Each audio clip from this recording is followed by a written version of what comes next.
Okay, I know it's not as bad as I'm going to make it seem, but TCG Pocket is finally adding the feature to import and export deck lists, but they made it as complicated as possible. Instead of just copying and pasting a deck list, you have to create a QR code and then send the QR code to your friend who then has to scan the QR code. So, yeah, so you gotta scan. So how do you import and export deck lists? Well, instead of just copying and pasting a 20-card deck list, you gotta scan a bunch of QR codes and stuff, and you gotta generate QR codes. And they took something that we figured out, a decade ago in PTCGO, and that every card game has done very easily for the past decade. And they're just like, what if we complicated things? What if we made things super duper complicated for no reason? What if we made people hate life? Wouldn't that be funny? So yeah, that's coming next week. Also, they're getting Mega Rayquaza 100 days before us, which is kind of crazy that TCG Pocket is getting Mega Ray 100 days before us. And here's a clear image of the new Pikachu. So this is the #1 Pikachu. This is by far #1 of 30. This is the one you want. And I think it's hilarious that people are going to pay so much to get early copies of this, not remembering that there's a Pikachu in every single 30th celebration pack. Like, it is people, you're going to see listings on eBay for just random Pikachu cards for like $100 each, because people who don't pay attention aren't going to realize, oh, these are going to be worth like 50 cents in a month. Well, I guess like a month after launch, because every pack has a Pikachu. Okay. It's literally impossible to open a pack of 30th celebration and not get a Pikachu. The only way they're going to see a rise of Skywalker in the price is obviously if they are competitive or super rare or just a really nice artwork. And yeah, there's a few more cards that survive the leak. There's a Koraidon that sucks. The other cards suck. I don't know if I should actually do the preview video. I'll talk about that in a little bit. But yeah, here's the Bastiodon. They have to have 3 energy to attack if this dude's on the bench. The first one is an energy control list. First one's energy control. Yeah. And then I have, just regular lists. I got Mega Absol, Tyrantrum. I do have, the Rampardos lists have Rampardos in the title. But yeah, and then I just slap this together. There's Iron Thorns, there's Gengar. So the good news is that Bastiodon kind of sucks. That is the one good piece of news that I can give all of you, is that Bastiodon kind of sucks. And FM Boss, that is something I wanted to talk about, is, yeah, TCG Pocket. If you're going by my friends list and how many shares and stuff I'm getting and how many people are saying, giving me thumbs up on my stuff. Yeah, no one's playing TCG Pocket anymore. It's kind of insane that no one, and I lose already, that no one is playing TCG Pocket. The player base is down massively. And yes, I don't know. Will I play Fuecoco? They could have. And got a new copy pasta. Great. Yeah, so this list is a little, I'm a little concerned about this list because it sucks. I'm concerned about this list because it sucks. It's not great. I think just you can't get off to a good start. You have to get great cards or else you just don't get a good start. Did the stream just crash? No, that was Twitch. Okay, Twitch crashed. That's fine. I was just checking I have not dropped any frames. Press 1 if you're still here. And they immediately, Lavincia? What the hell? This means they're playing like Belly Bolt or something. This means they're playing Belly Bolt or something. Okay, it's Manectric. That's still really bad. So that's cool. That's fun. But yeah, I'm not 100% sure if I should do a video on 30th celebration leaks, because it could get taken down. Right? There is always a chancey that it gets taken down because it's like, oh, it's leaked stuff. And it's like, do I want to deal with the headache, especially if I leave for a week? Right? If I want to leave for a week, do I really want to deal with that crap? So there's playing a Lightning Box deck, which is fine. And the answer is, I don't think so. It's tough to say. Do I really want to deal with the potential headache. Well, actually, I won't have to deal with the potential headache. I'll just get a takedown. But I've already written everything, so that's... Oh, they should... Okay, do they realize I'm just taking a prize?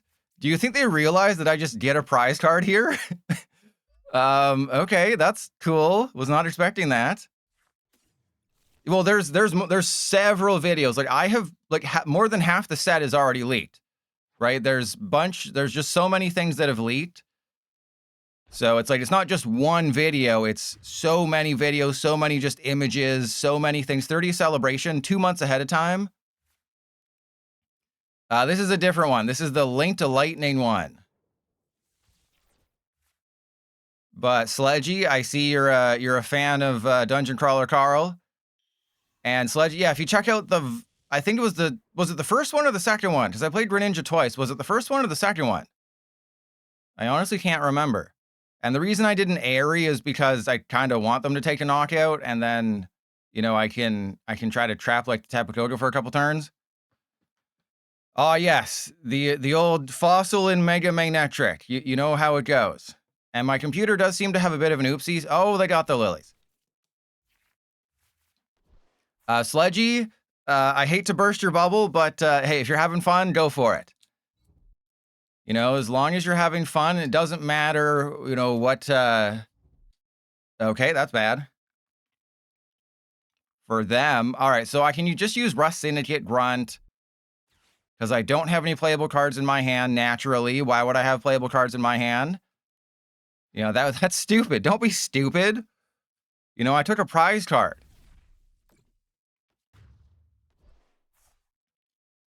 Because you're hiding in a bubble, and that's where your feet are. All right, so let's go. I guess I let them just knock this dude out, and then I go for a flower shower. Hey, there's a Xerosic. Great timing, buddy. Let's go for Rust Syndicate Grunt. Just get rid of that, and then hit him with the end turn, I guess. Moonshadow tomorrow. Tomorrow's Friday. Friday is the last stream for Pilot until September 15th, and except for the random ones that I'll be doing. They have Crispin.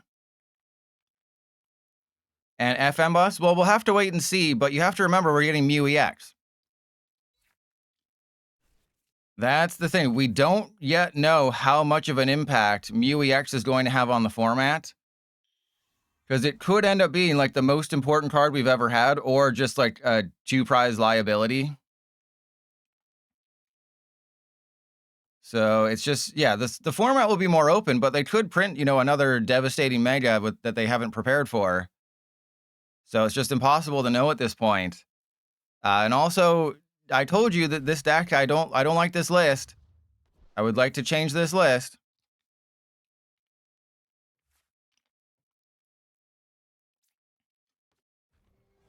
And Joe, why did you subscribe it to your... You're supposed to use your Prime, Joe. Joe, you've made a terrible decision. You're supposed to use your Prime. This is not what you're supposed to be doing, Joe. Joe Mama. All right, so let's just get out of here. PDCGL hates me today. Incineroar, that's the animation they added several months ago.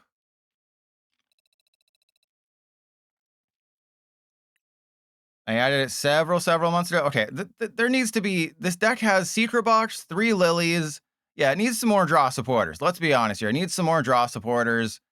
Doesn't need 3 magnetic metal energy. It needs 2 at most. All right, so let's go for the Lilies. Needs less Rust Syndicate Grunt. We got 2 of those guys. The Hilda seems, I guess, necessary just to get the Bastiodon out. But it's like, clearly they want you to use the Dunsparce to draw cards, but this is PDCGL and that will never happen. All right, so 2 Handy Fan, Crushing Hammer, Enhanced Hammer. I could add Dedenne. If I add Dedenne, is that a good idea or a bad idea? Well, we will find out, I guess. Actually, I'll add Chingling. Because this deck might need like a single energy attacker other than Budew. And Moonshadow, oh, it is. Those people are me.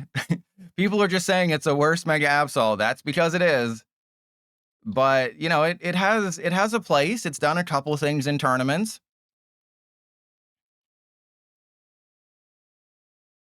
And your prime is, well, you can create stamp instead of box.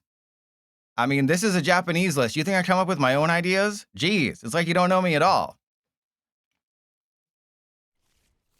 But Joe, you could have created an alternate account. Okay, so this is the exact same starting hand as last game, where it's Sudowoodo start unplayable hand.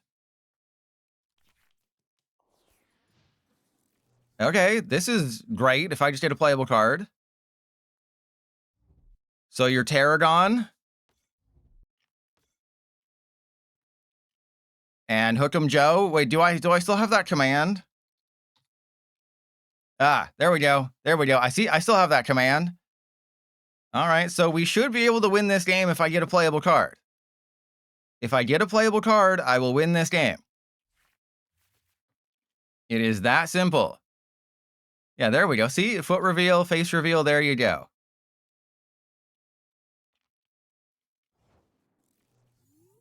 And you could have said, that's me. All right, there's Hilda. So I guess I just go Eri, or yeah, I go Hilda. There's Budew, there's Comfey. So let's go for double Dunsparce so I can try to draw cards.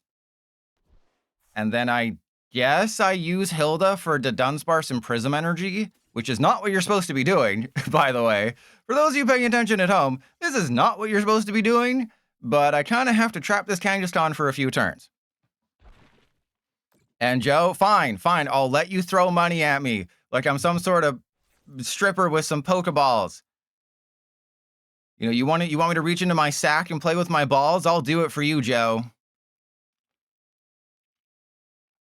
You know that in the original anime, in the beta testing, they had Ash put his balls in a sack, and he said, and it's like, I need to play with my ball sack, Misty. Hang on, Misty, can you reach into my ball sack and, you know, grab my Wiglet?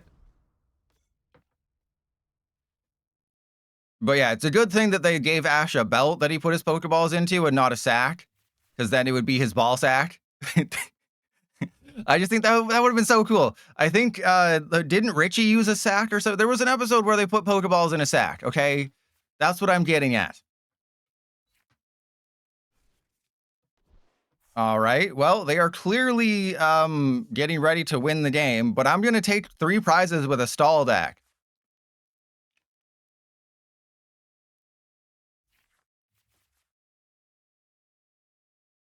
And you want to make love to this channel? Well, if you have a computer, I mean, I'm sure there's a headphone jack that just gotta hollow it out maybe a little bit. All right, well, if they have energy switch, I'm kind of screwed. I have Eri, I have Crushing Hammer, so I can do a lot of things. They're probably wondering, why can't I retreat?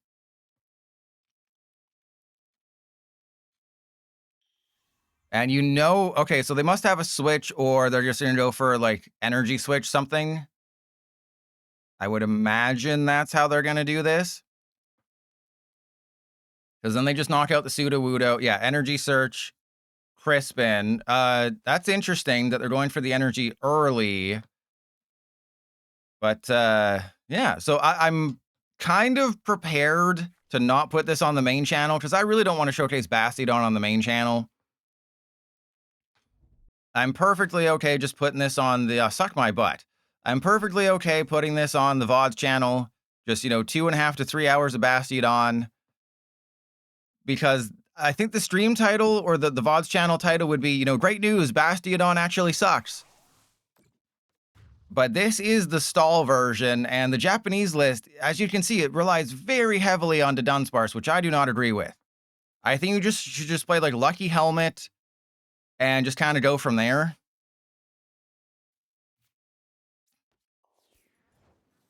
Right? Sometimes you just got to believe in the heart of the cards. All right, well, I did get Bastiodon. Perfect timing, right? Good thing I'm not playing a deck that plays a ton of energy, or else I'd be in terrible trouble right now. Good thing I'm not playing a deck with a ton of energy on their active, or else this would be horrible. All right, so Poké Pad for, I guess, Chingling. Because maybe I can get rid of something good here, right? Maybe if I hit double heads on Crushing Hammer, we can probably win the game.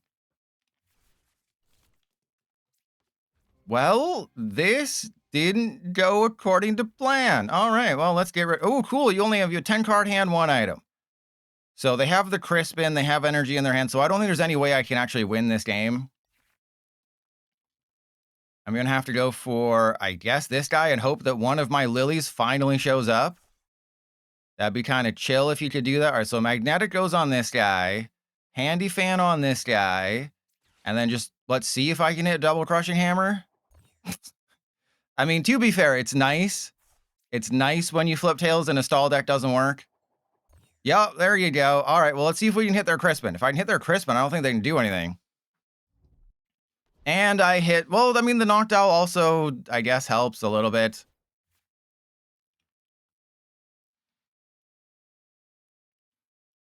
But yeah, Bastiodon, I prefer the Kangaskhan and Mega Absol builds because this one is just you have to get a good start. And if you don't get a good start, you're massively screwed. And remember when I discarded a Noctowl with my Chingling? And if you're wondering why some of my cards are randomly like, hyper rare or reverse holo, remember, PDCGL changed the way you build decks and they made it much worse, where it defaults to the highest rarity version of the card. So where I would prefer to have, a normal version, if I have 4 of each and I can't tell the difference because it's such a small window, that's just PDCGL having a laugh at our expense. It's great. It's so fantastic that PDCGL is such a well-made game, isn't it? And remember, they said these are improvements. I'm going to get the exact quote from their letter to the community. Where is it? The Darkest Evolutions. More deck editor improvements now live. Even more improvements are coming to the deck editor, making it easier to build decks for specific game modes. So yeah, they said more deck editor improvements. Yeah, there you go. Higher rarity. Yeah, so it's like, hey, we're improving it by making it worse. Cool. Hey, you better be careful. I might pop that cherry. All right, so DJ Dog Stamps, that's my secret. That's my dirty, dark secret. Okay. That's not good. This is actually really bad, but they're going to lose all their energy. So this is good, but also really bad.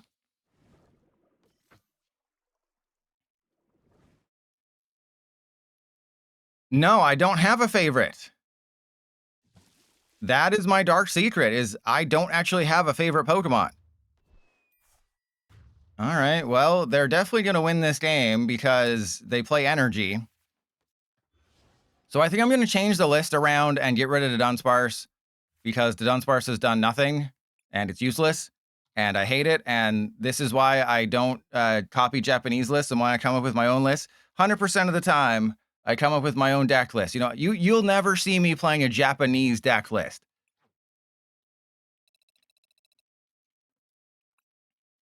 All right, so let's make a copy. Actually, let's just play whatever crap I cooked up over here. Let's instead of building off of a successful list, let's just go to my favorite deck that I just put 60 cards together. We're facing Tippy Tie.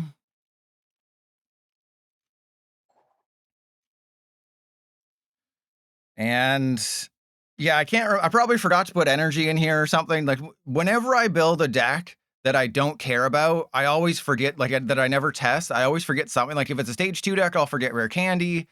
If it's some wacky stall control deck with Bastiodon, I'm sure I forgot energy or something. Because what'll happen is I'll be building a deck and I'll be like, oh wow, I have so much space in my deck for activities. I have so much space in my deck. And Azor, we don't allow people to post links just in case. So, and I can't delete messages, so there you go. And DJ Dog Stamps, you're not sub DJ Dog Stamps. Oh, get out of here. The dog is you're more like in the dog house, am I right? All right, well, this is a bad matchup.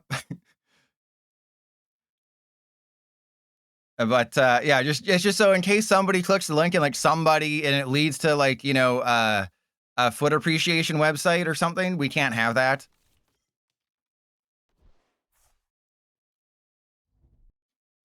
All right. It appears they're playing Trust Your Pilot's Spiritomb list. Yeah, links to that. Well, hey, as long as it's free.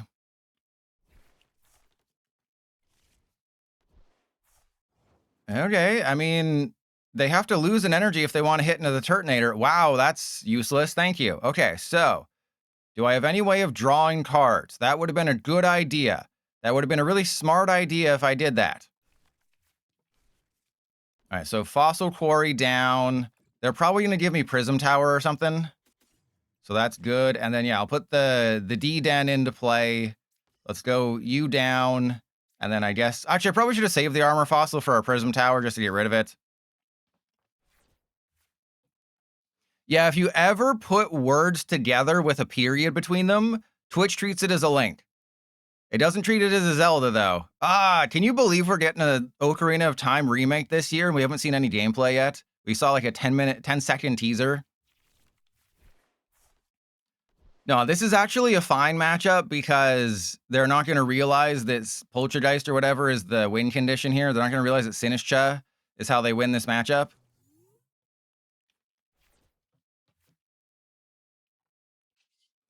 All right, well, I guess just thin out my deck as much as possible, and then we'll be fine. What could possibly go wrong, am I right? And to be fair, I probably should be attaching to the Turtonator, because if they start attaching to the Sinistcha, I'm going to have to knock it out, and Heat Breath does that. So if they hit into my Turtonator with a Dhelmise or a Banette, they will lose any energy. But if they attack with the Sinistcha, then they just spread cheeks. So, yeah, this is potentially not good, but as long as I can use my Crushing Hammers, I should be fine. All right, so I want to keep the Prism Tower in play so I can, play the game. It allows me to draw cards.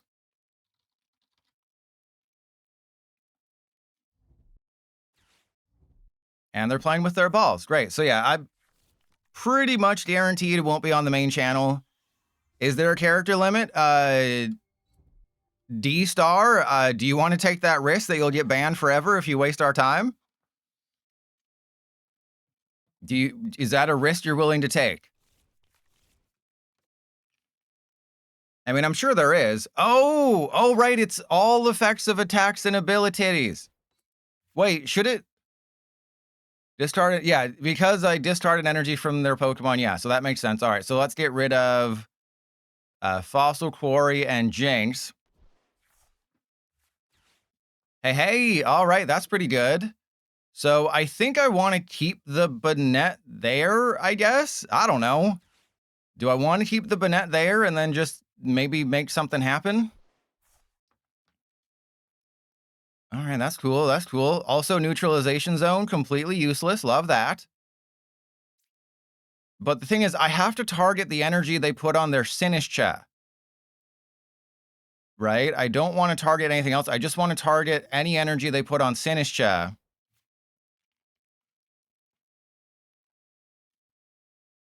So yeah, if the Banette wants to continue doing 80 damage, that's fine. Also, they can never use the Spiritomb. And I can basically just trap a Dhelmise here, which is really nice. So I have a path to victory, right? There is a clear path to victory. My duty is clear. And DJ Dog Stamps, well, it's an item. It's energy stalled. It's not a stall deck, okay? I told you, it says it right there in the title. This is not a stall deck, okay? You're getting me all hot and bothered. All right, there's a Diglett. Let's go. Yeah, let's put the Rocky Fighting, even though I don't necessarily want that. And then... I mean, I guess I want to try to force them to get rid of their energy now. Oh, never mind. All right, well, let's Prism Tower away, I guess, the Neutralization Zone and the Fossil Quarry, because the Neutralization Zone's doing nothing in this matchup. And then, geez, yeah, I guess just to thin the air balloon out of my deck, I should play it. All right, that's fine. And then I have to lose that. Relentless burrowing. Should I have a coin flip counter? Because this is going to be an immediate... Yeah. Should I have a coin flip counter? Because this is going to be an immediate tails.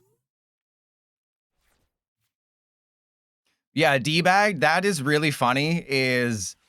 What was the example? I can't remember the example they gave, but it was, yeah, if you move an energy, if you use Elgyem to move an energy from Delmise to a hide and sneaker, the energy just kind of, it's like when you're doing a link, when you're, you know, got 2 Game Boys and a link cable, and it just gets ghosted in the machine.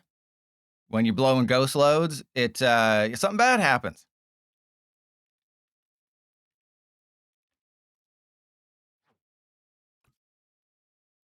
So in this situation, I just go up with the Bastiodon, I use Prism Energy on the Dedenne, and then I just go get like Crushing Hammer or something, and that's how I win. And there's a Rotom. Actually, I think Rotom is better here because it gets rid of their Night Stretchers and it just gives me an extra turn. So yeah, let's do that.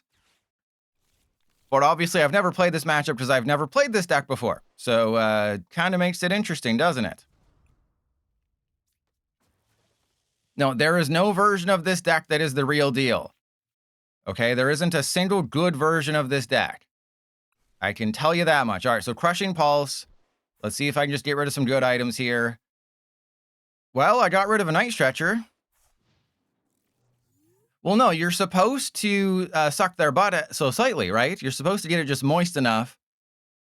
And then you just try to control their energy. Like, this is a bad matchup because it's a deck that plays cards.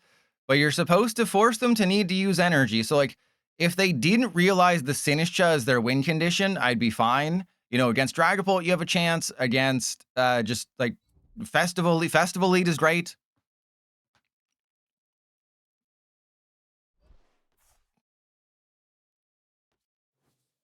So they're going to spread damage counters to everybody. But what they might not realize is that I can knock out their Sinistcha. And also, I can Sudowoodo and bosses up the Delmise, and that's also really funny. All right, so I have double Bastiodon. I want to obviously deny them a prize card, get rid of that. Let's put the Sudowoodo into play. Unfortunately, it looks like the Dedenne is going to get knocked out. And then if I just go Lillie's Determination...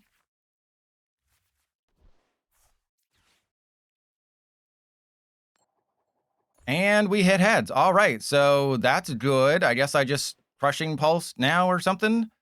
And let's go Rocky Fighting. Awesome. And Feet Fan, thank you for the sub. Okay, so just Crushing Pulse again, I guess, if they got it. Or no, I'll save the Delmise.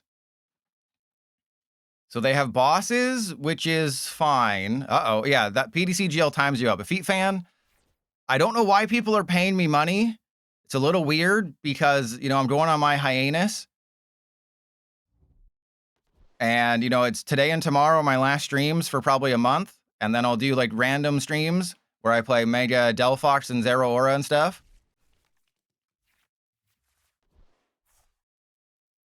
And do you think they realize... So they're taking 2 prizes, which is bad. My Bastiodon are going to be low. But then I just bring up the Delmise and I use Impound D's Nuts. So I just use Impound on Delmise. They can't retreat. You know, hopefully they don't have any switch cards. And this is why I hate the... So there's somebody on the Discord who's Pilot's #1 bully. They didn't even know I was going on hiatus. That was disappointing. They didn't even know that that I was streaming yesterday, like a Pilot streaming on a Wednesday. That's you can't call yourself my #1 bully and not know basic things about me. Like, how are you supposed to mentally and emotionally traumatize me if you don't know the slightest thing about me? Right? So I'm thinking of maybe banning them because I don't allow lying, right? I don't appreciate lying. You have no space on the bench for that.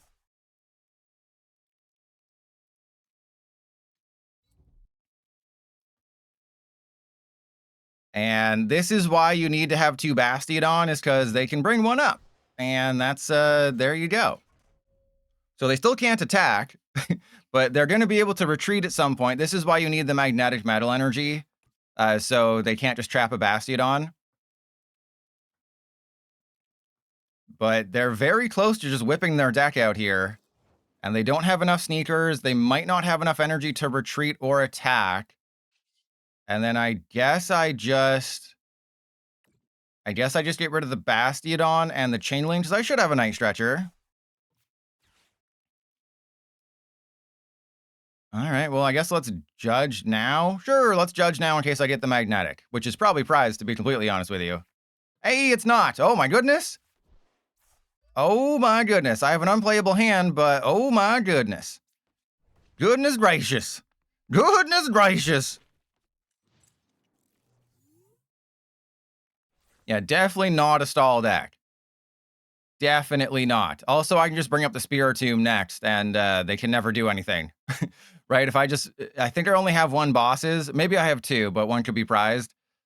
If I just bring up the Spiritomb, they have no way of doing anything. Yeah, thank you, DJ. Yeah, it's a delay deck. It's not a stall deck. It's not a control deck. It's not a stall deck. It's a delay deck. And that's why it's going on the VODs channel. Why would you attach to the Spiritomb? That is very strange. Yeah, we're edging our opponent. That's what we're doing. All day, I'm just edging people all day with, you know, I'm finding playing with something long and hard, and I'm just edging all day.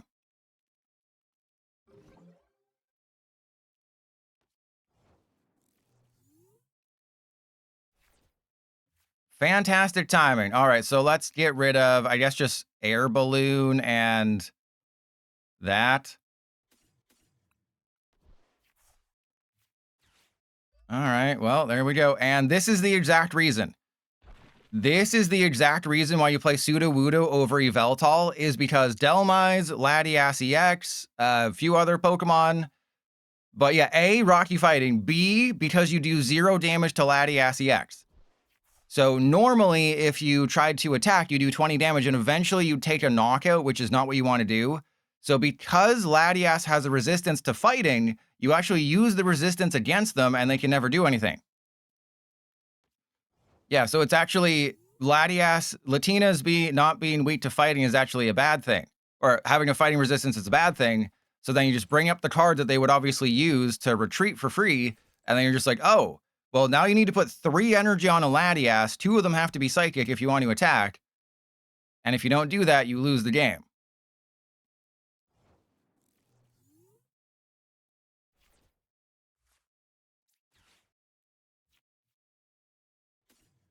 All right, well, let's see if I win the game, I guess.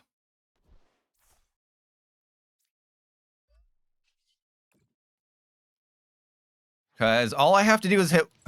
So it's going to come down to a coin flip. All I have to do is flip 1 heads.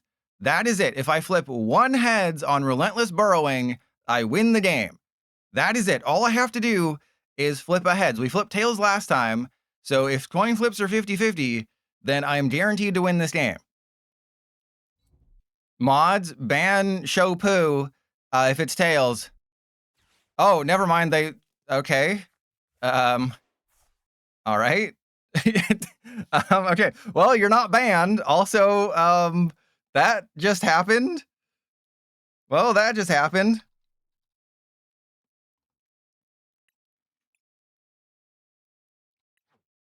They just ruined our fun. That was supposed to be a fun time. All right, so let me just double check. I had a Fez in this list? Where the hell was the Fez the entire time? So I got Judge, Colress, Fez. We have Boner Zone. I don't even know what's going on.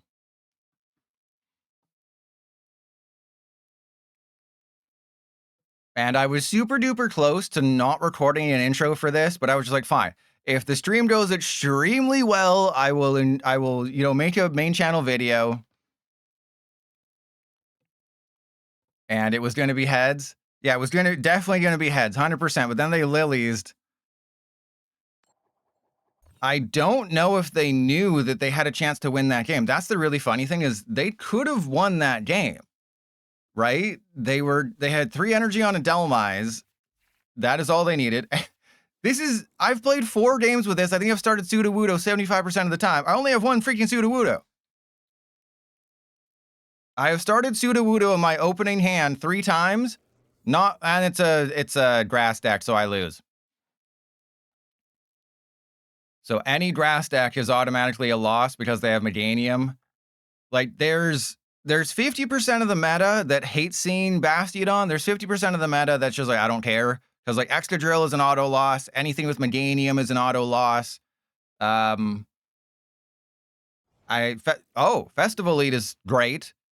So of course we haven't seen a single Festival Lead deck. That would be too fun, too easy. All right, so let's just go for a free attacker, I guess.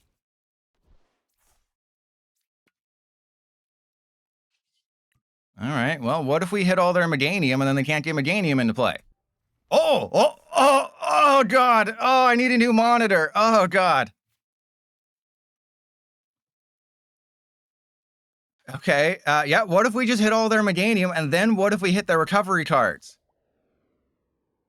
Unfortunately, they are going to be able to do a bunch of things, because guess what I don't have? Guess what I don't have? I don't have a Bastiodon, and they're going to use Leafy Charge to put energy on their everyone's favorite middle stage evolution. Everyone's favorite middle evolution Pokemon, Quilladin. You know, if you could name your favorite. Hey everybody, what's your favorite middle stage 1 starter Pokemon? Oh man, it'd be overwhelming. It'd be 69% Quilladin. And also, can we talk about the fact that Sprigatito got an EX, Fuecoco's getting an EX, and Quaxley doesn't have an EX, and the Scarlet and Violet era is over, so we're getting a Scarlet and Violet starter EX during the Mega Evolution era. That makes no sense. Also, I got rid of a Meganium, and they have another Meganium. Even when I milled a Meganium, they were able to still get forced to Vitality Meganium, and I lose. Well, actually, maybe not. All right, so there's bosses. Yeah, let's just go Crushing Hammer. See if, you know, I can... Oh, if everything goes right, I do win this game. That's exactly what I need. I'm hitting everything I need to hit. Because 1 energy is a retreat. They would have to use the energy to retreat. No, I think because I have said, because PDCGL is always listening, because I have said I'm not going to put this on the main channel, PDCGL is going to give me the greatest games of my life right now. It's going to be like, oh, you don't want to put this on the main channel? Fine. I'll give you games that you wish were on the main channel. And never let me down. Yeah, Hydrapple, I was the first one. You'll remember, I was the first one to believe in Hydrapple. Other people were sleeping on Hydrapple. And I was the first one to be like, hey, this card's kind of goated. And then I think I made it like my first deck of that format, and it was awesome.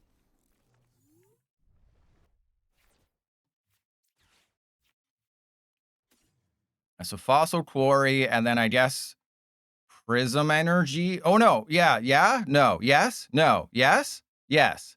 No. No. All right, let's go Fossil Quarry. I think what I want to do is I want to save the Jinx until they have a naughty chest, right? Until they have a naughty chest, I want to keep the Jinx a secret. Oh my goodness! So they would have had the chest now. See, I played this perfectly. And the reason Jinx is in here, at the end of your opponent's next turn, discard the defending Pokemon and all attached cards. So this sort of forces switches, right? The Jinx forces them to switch or retreat or do something they might not want to. And, of course, they have it all rolling in the deep. All right, well, even when I discard the perfect cards, they still have it every single turn, which is nutty.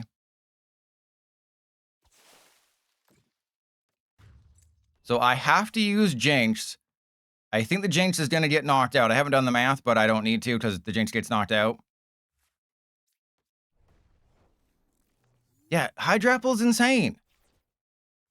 All right, again, this is another single prize deck, so it's another game where Boner Zone doesn't mean anything. So I guess I give them... Oh, it doesn't do damage, right? So I don't get hit. But I mean, still get knocked out, but I don't get hit because it's... That's cool. Maybe they won't read. Press 1 if my opponent doesn't know how to read. Because if they don't know how to read, that could be GG's.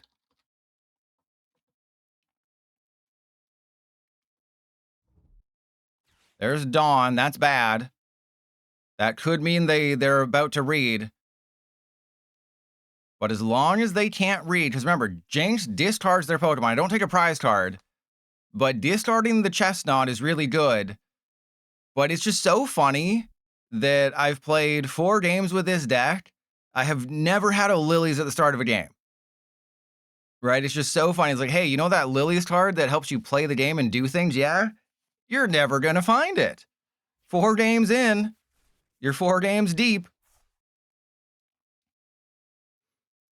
Mods, ban Oppenheimer for lying. Venusaur is not better than Hydrapple. If Venusaur is better than Hydrapple, where's I don't know. Where's Mega Blastoise? Yeah, I don't even know where I'm going with that.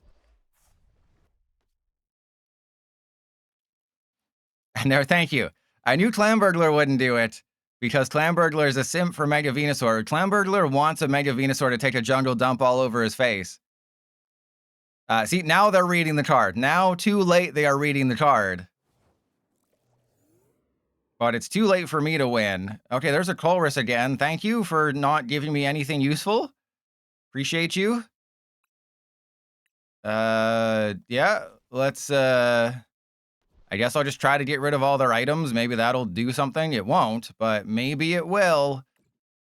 Maybe I'll get lucky and we'll hit all their bug catching sets and they won't have any energy in their hand and I'll be great. All right, GG, bro, GG. All right, GG, you win this one. All right, let's get to, this is cursed. I knew this was going to be cursed. I'm so happy the Elgyem, actually, let's just play like a pure Elgyem list, okay? We'll play pure Elgyem. That's the change I'll make, is I'll just do Bastiodon plus Elgyem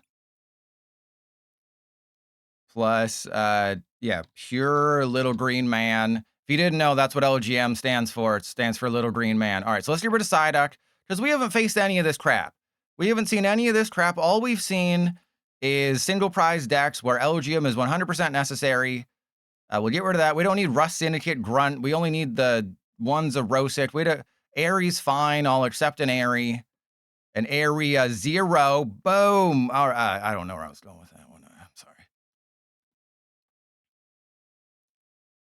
And Professor, yeah, I'm still getting more comments on it. It's so weird. I don't know why the algorithm is pushing that video specifically right now.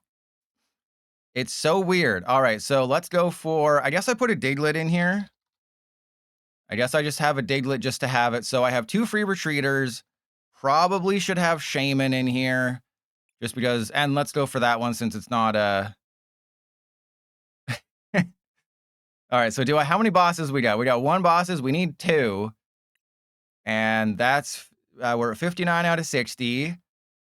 Secret Box doesn't seem like the right one, right? Secret Box seems kind of like the wrong one. Seems like Boner Zone should be it. Like Neutralization Zone should be it.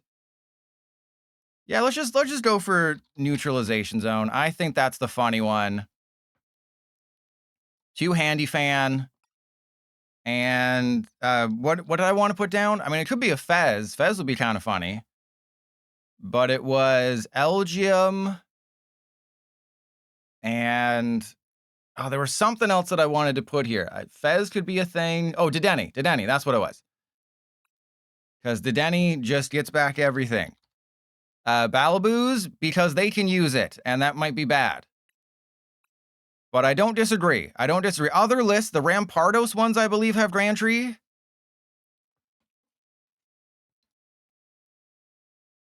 And Crumbreon, no, it could be, right? That's what I was thinking.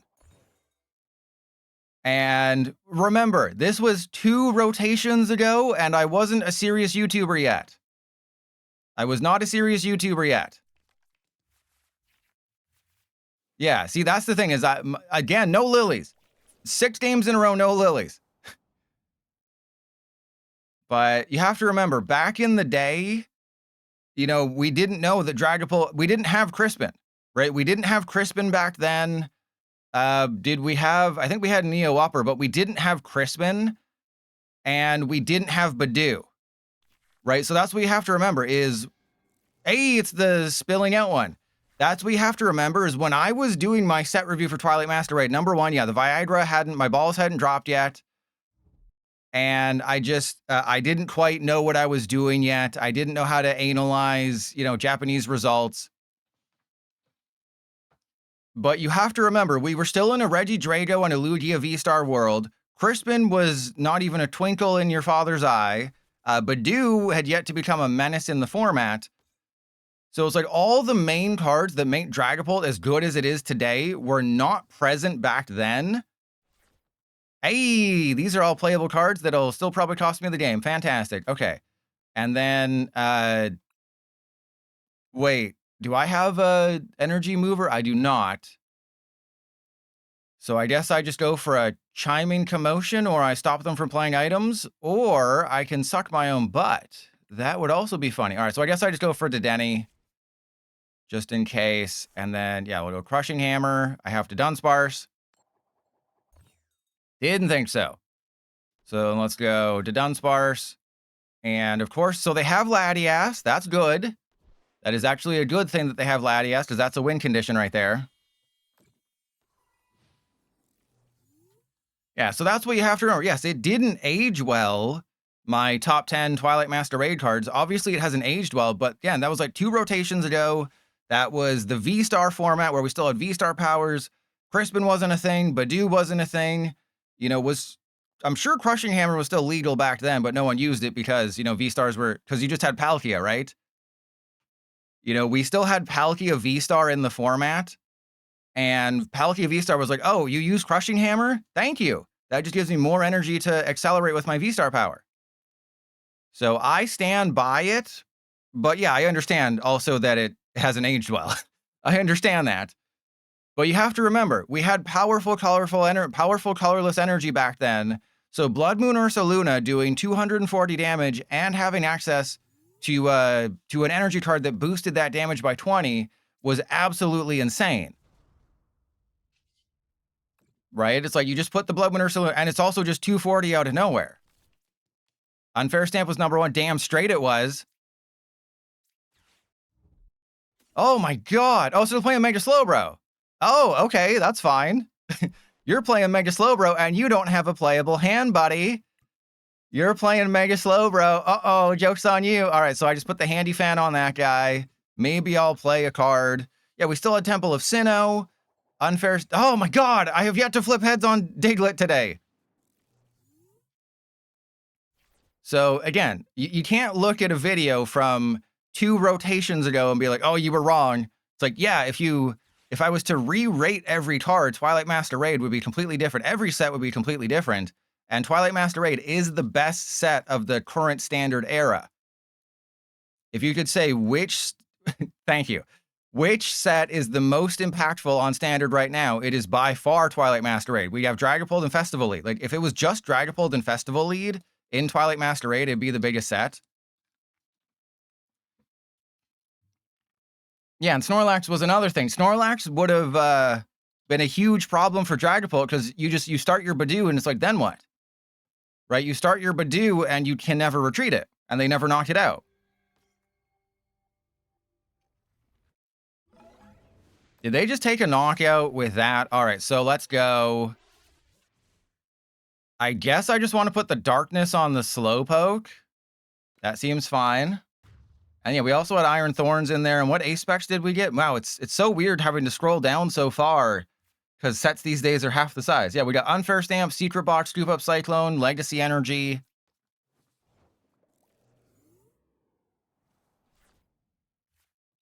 All right, well, I believe I've lost the game. That's cool. Huh.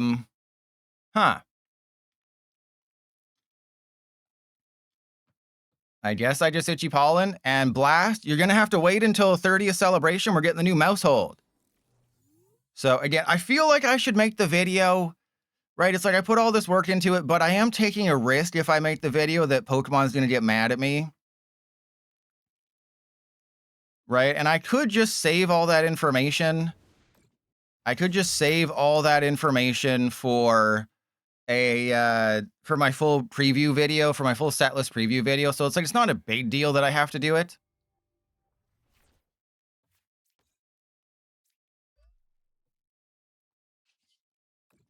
All right, this is great. I'm not able to do anything. I'm about to Poké Pad for a Dudunsparce. That's really good. Yeah, I've already written it up. This is like this is probably gonna be in my top 10 best 30th celebration cards list, which is very sad. But yeah, realistically, you're milling an average of 4 cards, which is still insane. Right, and don't forget, we have Legendary Summit, which no one's actually going to use because it's just too much space. Neutralization Zone is 100% what you use. But Legendary Summit, if you get it into play, guess what? You don't give up a prize when they knock out Mousehold.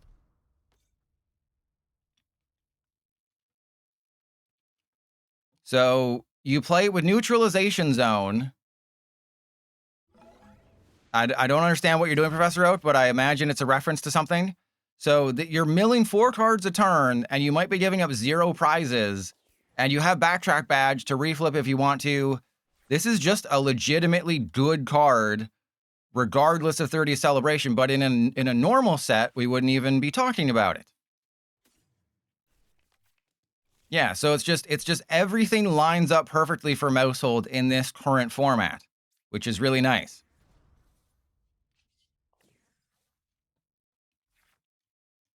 All right, wow, this is so much fun. Press 1 if you're having fun watching Pilot struggle to get it up.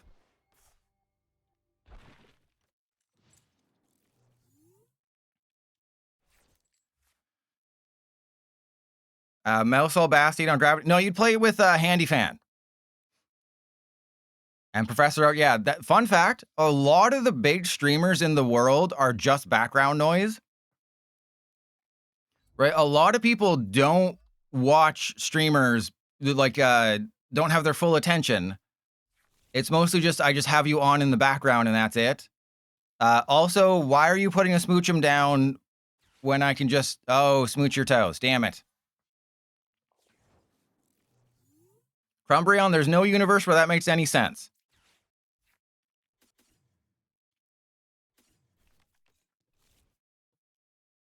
All right, well, they have had everything. Yeah, Handy Fan, Neutralization Zone, Backtrack Badge. Yeah, it'll just be basically whatever Wug Trio was, that's just all it is. Right? Whatever Wug Trio was before it rotated, that's just how you play Mousehold. But it's better because remember, Wug Trio needed, I think, 3 energy, so you had to play Reversal or Ignition. With Mousehold, you can play Mist Energy. That's the really crazy thing, is you can just play Mist Energy. And they're going for my Elgyem. All right. So then you automatically win the Alakazam matchup. No, it'll be Backtrack Badge or Handy Fan. Gravity Gemstone would be, just very low, I think, there. Now, the Flygon is too much work. All right, so I have another Dudunsparce. Still haven't seen a Lillies, by the way. For those of you keeping track at home, Trust Your Pilot has still not seen a Lillies. I'm already through half my deck. Maybe I prize 4 of them, but I still have not seen a Lillies. Still haven't seen a Lillies, haven't seen a Fossil, haven't literally seen anything. It's kind of insane.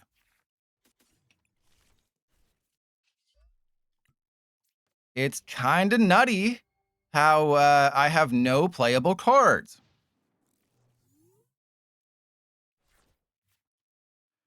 Crumbreon, yeah, that's actually an option I didn't think about because, I'm saving my full thoughts for, the full preview video. So it's just like, it's my raw thoughts. Like I'm just raw dogging the preview video.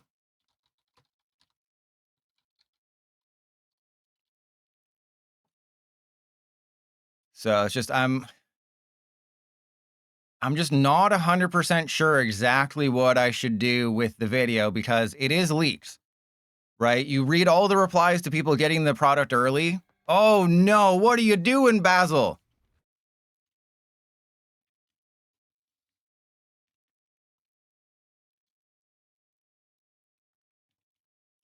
So am I going to win this game without ever having even a Bastiodon in play? That'll be hilarious. I'm going to win this game and not even ever have Bastiodon in play.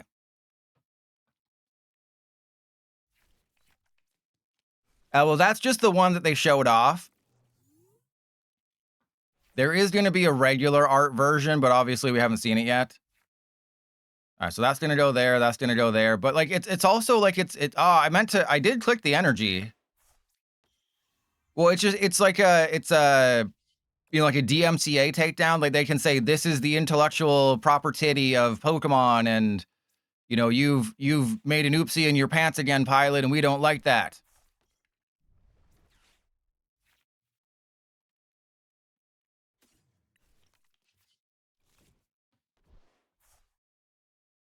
And fun fact, yeah, my shorts make about 50 cents. If you didn't know, my shorts make about 15 cents. And I will, so this is definitely going on the VODs channel. I'll leave a note. Non-stall games start at around the 1 hour mark.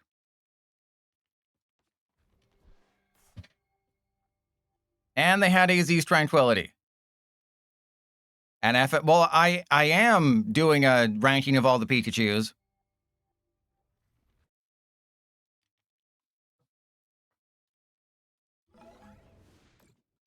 God, I would be doing so well if I just had a Bastiodon right now. I would be winning this game if I just had a Bastiodon. Oppenheimer, 4 to 6 times the amount I do from Twitch. Hey, we got a Fossil Quarry. All right, so we might actually get our first thing. We might get our first thing to play with.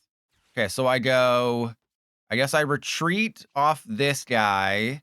We go Night Shift. And then Night Shift off an energy. Just put all the energy on the stupid Smoochum. Because they're playing Mega Slowbro. Trust your pilot will be playing this in like 3 weeks. You think with feet this nice, playing Pokemon cards is my full-time job, FM Boss? How dare you? How dare you, FM Boss? You might say that Fan Rotom and Handheld Fan aren't the only fans that I play with. Huh? That's a pretty good one. Eevee, what do I do when I see toes? I smooch them.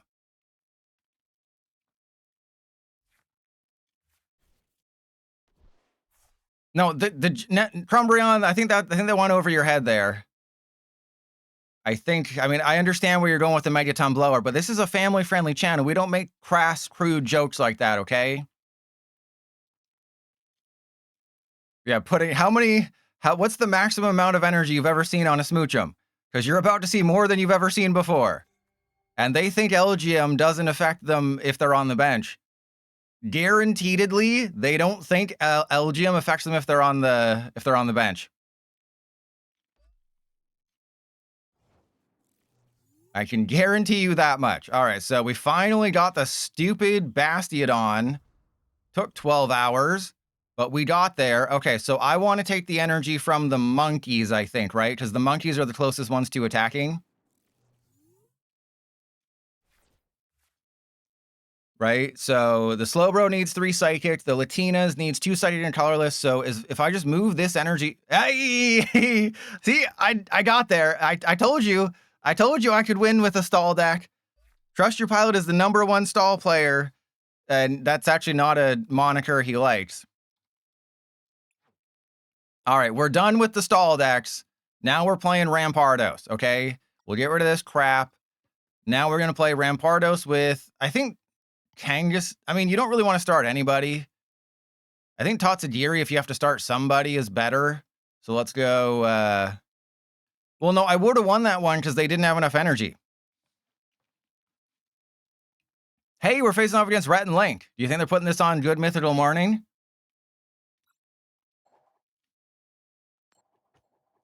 And Professor Elk, it implies the existence of another lower anus, one which the depths we could not plumb with mere hands and feet.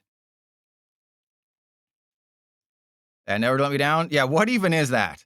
I was just like, I just threw together what I thought might work, and to be fair, it did. Didn't I win both games, or did I lose that first one and we didn't see a single Festival? Remember when I faced 3 Festival decks in a row yesterday? Okay, so I think I have to take a mulligan here. And then, of course, we're facing Wailord. A deck that just has a million energy. All right, so I think in this situation, I have to mulligan. And that's the neat thing, is because Cinderace is not a basic, you do get the choice of mulliganing. And this one is slightly better. This is still a terrible hand, don't get me wrong, but it's slightly better. All right, so they hit me for weakness, which is not great, but as long as I get a playable card, I have a slight chance, but they're just a Misty's away from basically winning the game. Never let me down. That's not very nice. I'm Legend's mom is a very nice woman. I mean, I suppose. I've never actually, heard her speak because I don't pay her to speak.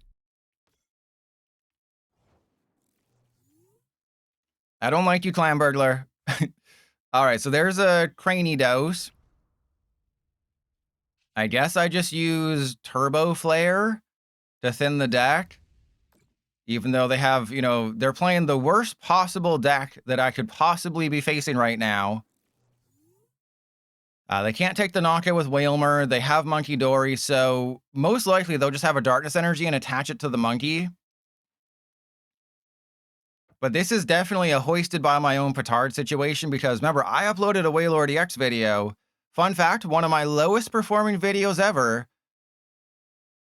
And people just don't like whales, They just don't like being reminded of their wives, I guess. Boom, got them. Now, just sometimes, it'll just say fewer subscribers are choosing to watch this video. And just stuff like that'll happen. But, what I noticed with gameplay videos at the start of a set is all my gameplay videos start out, sort of with the same 5,000 views in the first 12 to 18 hours. And then at the start of a set, that's when they kind of go a little deeper and they start to expand. So it's like at the start of a set, that's when things get a little funnier. Why? Because I spoke the truth? Because I spoke the truth that, oh yeah, I guess I just have all my attackers powered up. And Grabulon, hey, no one is actually supposed to look that up. Do I still have that Jigglypuff emote? I think I might have gotten rid of it because no one used it. From time to time, I will look at my... Oh, no, I still do.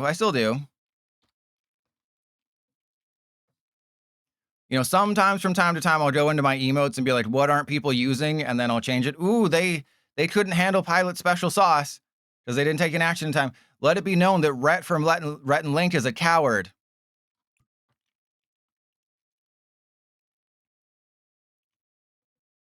Hey, Incineroaring, I'll allow it.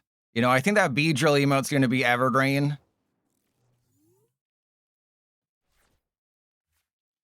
Okay, I don't need all these damn fossils. Let's, sure. I'm sure they're not even here, so that's fine. And then Turbo Flare. But this is how it's supposed to go.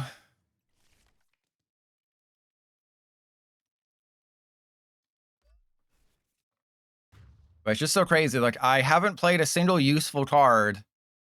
And I still can't get any useful card. Like, I still can't get useful cards. I've thinned my deck out of everything that is not useful, and I'm still not getting useful cards. But this will be a win. So if you have any questions for your favorite streamer, you're in the wrong place. But if you have any questions for me, feel free to ask them away, because it'll be about another 5 minutes before this game stops holding us hostage.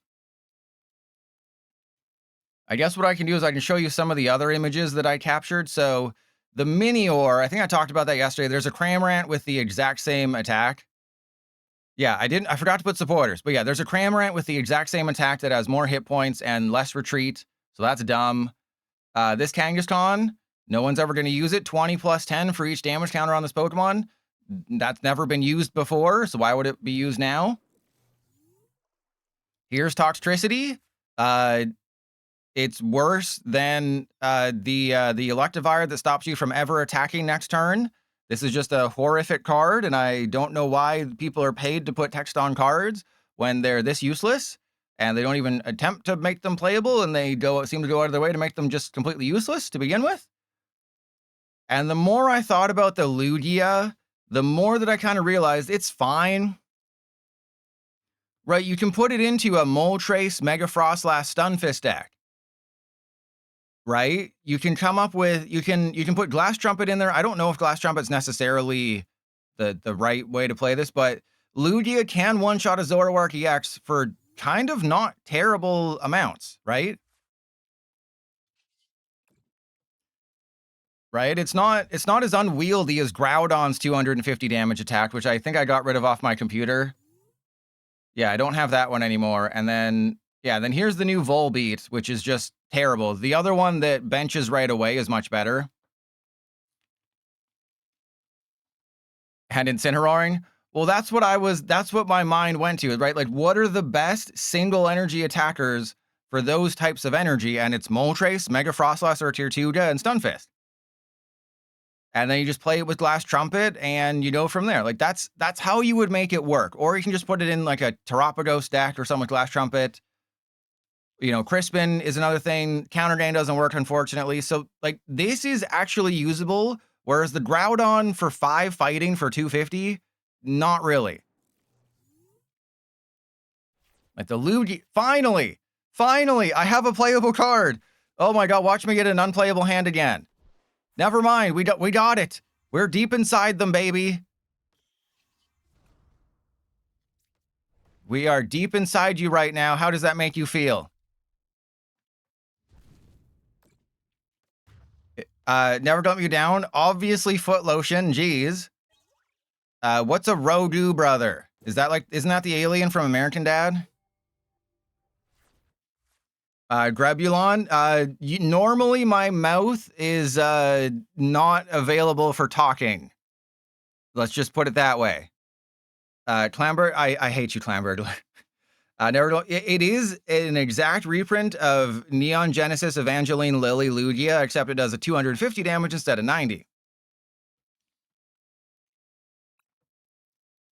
Eevee, because PDC, so let's see. 1, 2, 3, 4. So we've gone through 4 different didn't take an action in time, and the game still hasn't ended. This is 5. That's weird. Yeah, I don't think we shouldn't get to 5. FM boss, the Espeon. Or what, the Espeon and the Sylveon EX, or the Espeon and the Espeon EX? I can't remember which one. But basically, if you skipped 30th Celebration entirely, you wouldn't miss much on the competitive side besides basically Mew EX. You know, we'll have to wait and see exactly how this buffs out, but yeah, I don't think we're going to have to worry about that. All right, so I already counted that win, so we're at 3 wins.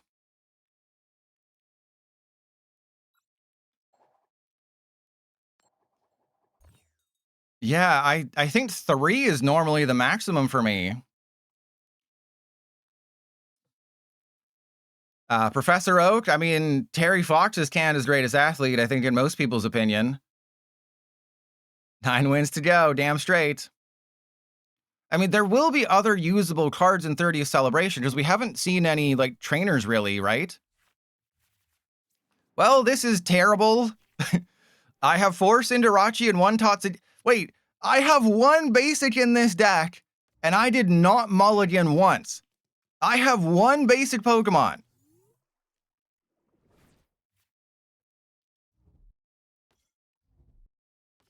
How is that even possible? To mulligan 0 times?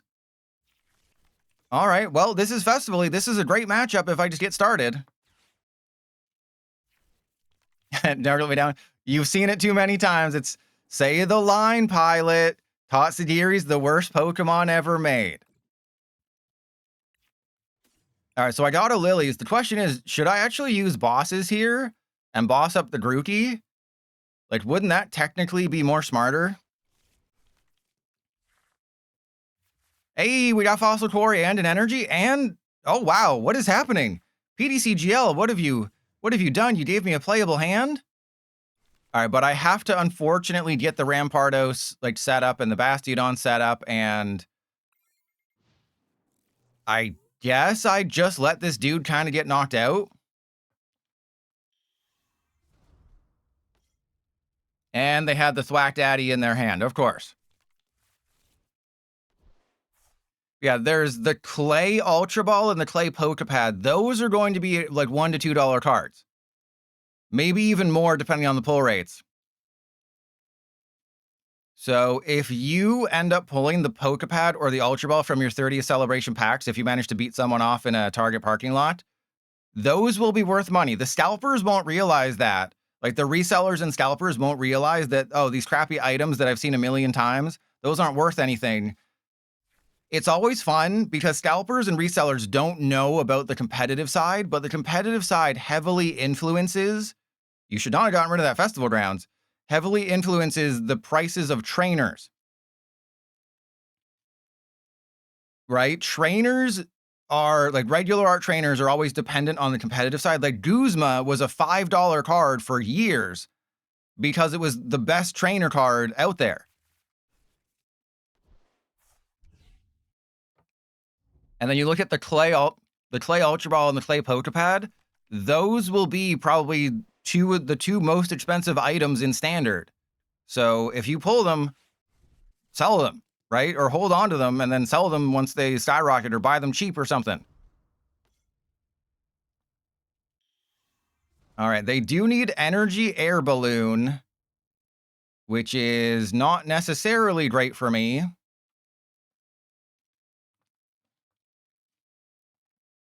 Yeah, that's the really funny thing that scalpers and stuff, they don't realize is that we influence the game more than they know. All right, well, I believe I've lost the game. Just a hunch that I think I've lost the game. I needed them to not have this. And yeah, I can't even win with Bastiodon. So do I commit Sudoku here? Also, I'm playing Rampardos, who just so happens to be weak to grass. That's fun.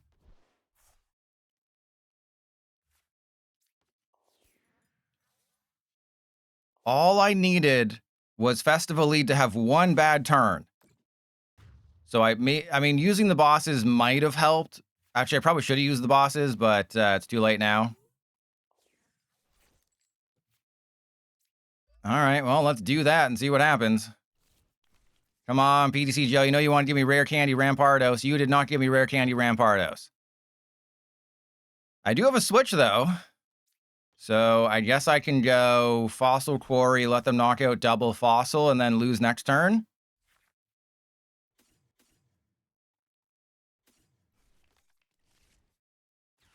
So yeah, that'll go there. If I could have just started, imagine how different this would have gone if I just started the Cinderace, right?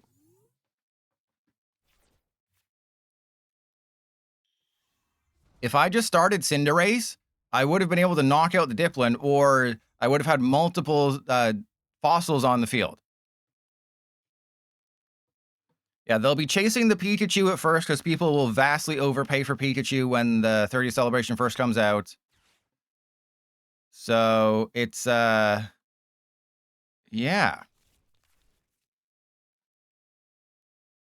But I think if I played Festival Lead a million times, I would win.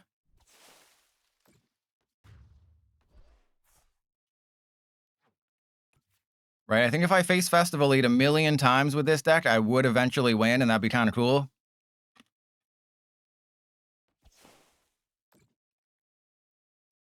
All right. Oh yeah, right. The Skull Fossil is the one that put 3 damage on the attacking Pokemon. Little late for that, but cool.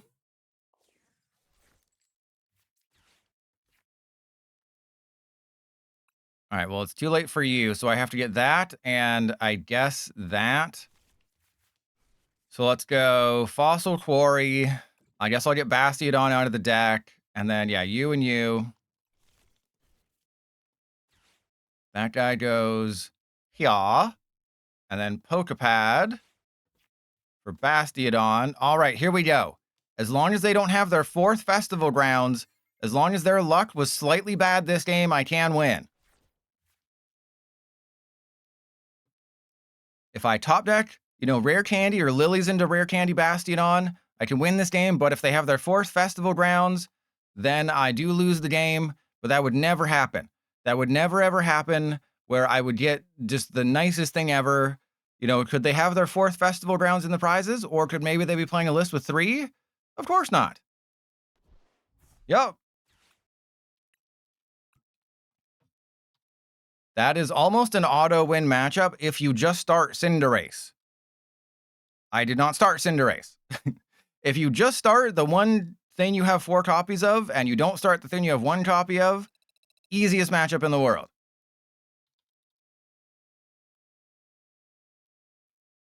So please, hopefully I get 3 Festival Lead in a row, and then I show you just how easy it is to beat off Festival Lead players.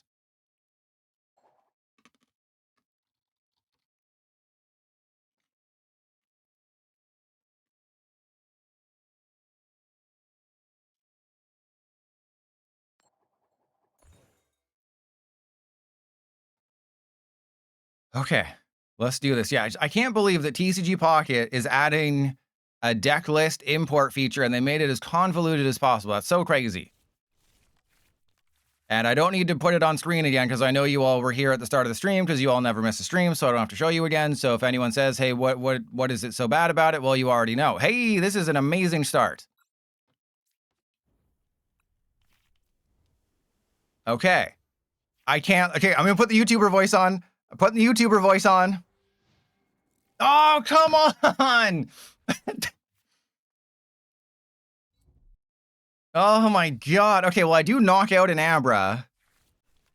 God, of course it's freaking Alakazam. The first time I have a great starting hand. Oh no, oh, it's Alakazam 2 cannon. Great. Bastiodon only stops damage, not effects of attacks. I've got good news and I've got bad news. The good news is I have a playable starting hand. The bad news is freaking Alakazam. All right, I mean, I guess I should go for Rampardos because I don't think I have Rocky Fighting in the list. That was one thing I kind of had to cut in order to make room for, you know, other cards, as there's just no Rocky Fighting. But I have 4 Crushing Hammer. That might be enough to help me win. So I just have to outpace them. And obviously I'm knocking out this Abra if I get 1 singular energy, so that's great. And then so the Abra's knocked out. I have, you know, oh, I meant to get, I think 1 of each, and I didn't do that. Whatever, 1, 2, 3, and then 1, 2, 3. But this is great. And if you're wondering about my win-loss record, I was playing the Elgyem Energy Control build. I wanted to get the bad build out of the way first, where you just try to control their energy with Elgyem, and it's not fun. And the only time I faced Festival Lead is when I started my 1 Tatsugiri. Somehow didn't mulligan a single time when this is literally my only basic.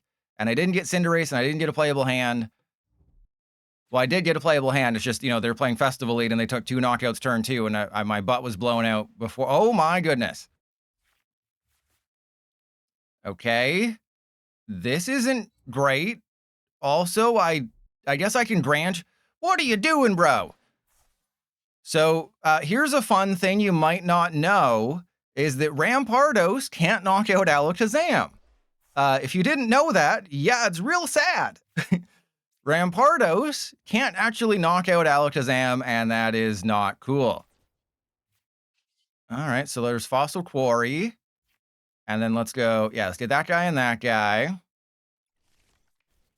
So I have Rare Candy Bastiodon next turn. I also have my Balls in a Vice right now. That's always fun. Let's go for, I guess I go to Bone Zone. Yeah, let's get Grand Tree and Magnetic Metal. I'll attach to this guy, and then Turbo Flare. I actually, believe it or not, have to Turbo Flare. Because if I don't, then I can't knock out the Alakazam, which is very sad. And if you're wondering, Rampardos does 150 damage, so with resistance, Alakazam does not get knocked out. And another really fun thing is that I have yet to find any of my 4 Crushing Hammer, and I don't believe that I have Xerosic in the list. That'd be really cool if I did, though.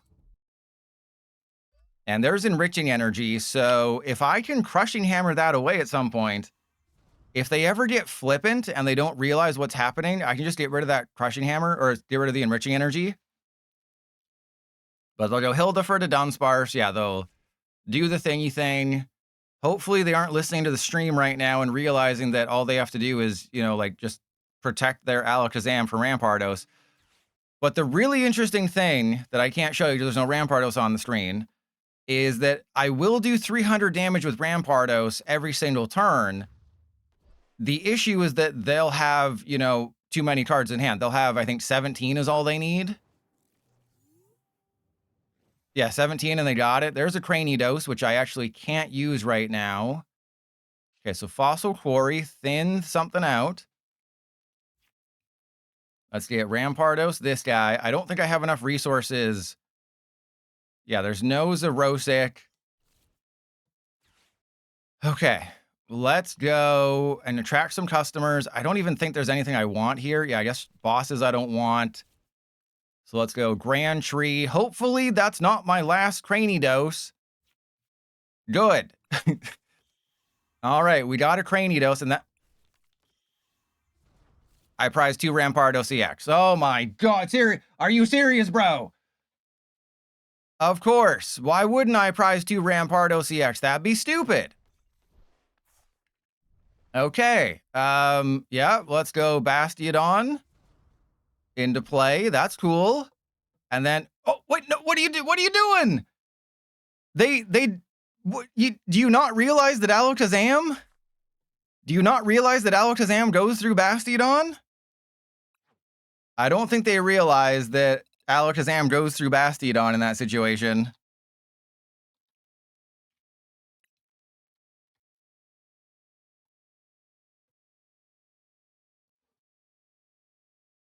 Okay, well, you see, the one time I put on the YouTuber voice, and they concede when they were probably still going to win. That's very mean. And if you didn't see, RK Toasty, welcome in.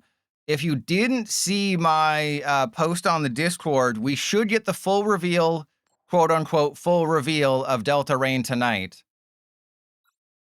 And that should be all 76 cards from Storm Emeralda, and then all the like 30 new cards from the starter decks.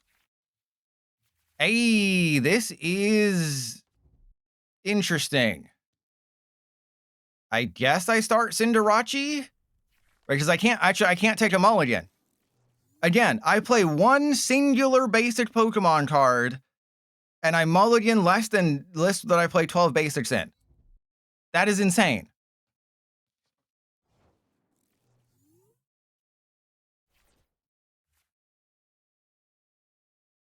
I put on the YouTuber voice against an Alakazam deck, not thinking I had any chance, but then I won because I guess they couldn't read that, you know, Alakazam doesn't get affected by Bastiodon, which just goes to show you that I am so cool and so good at this game. All right, so Totsadiri, I feel like I should keep it in the deck, but also I hate its face, but I'll put it down just to get it out of there. And then I unfortunately have to Lilies. As long as I get one of my, I think, 9 energy, I'm fine and I win, and I'm so attractive that I get caught staring at myself in the mirror for too long. All right, so double these guys. We have you. The problem here is if this is a Mega Greninja. All right, so let's go 1, 2, 3. Obviously, if this is a Mega Greninja, they're going to Mortal Shuriken this guy, knock out my Cinderace, and then I don't know what the hell I'm supposed to do. I guess I Colress for Grand Tree. Yeah, that's pretty much all I can do next turn is Colress for Grand Tree, turn this into a Rampardos, hope to Crushing Hammer. Yep, they got it. Please don't be the Mega. Okay, it's the Terra. That's good. Unless they have a Ignition Energy in their hand. They don't. Good. Okay, this is fantabulous. I'm just going to go up directly with the Rampardos. They're obviously going to get themselves like a Lilies or, you know, whatever supporter they need for next turn. And Bubbly Water Energy only prevents status conditions, so they can't stop what I'm about to do to them.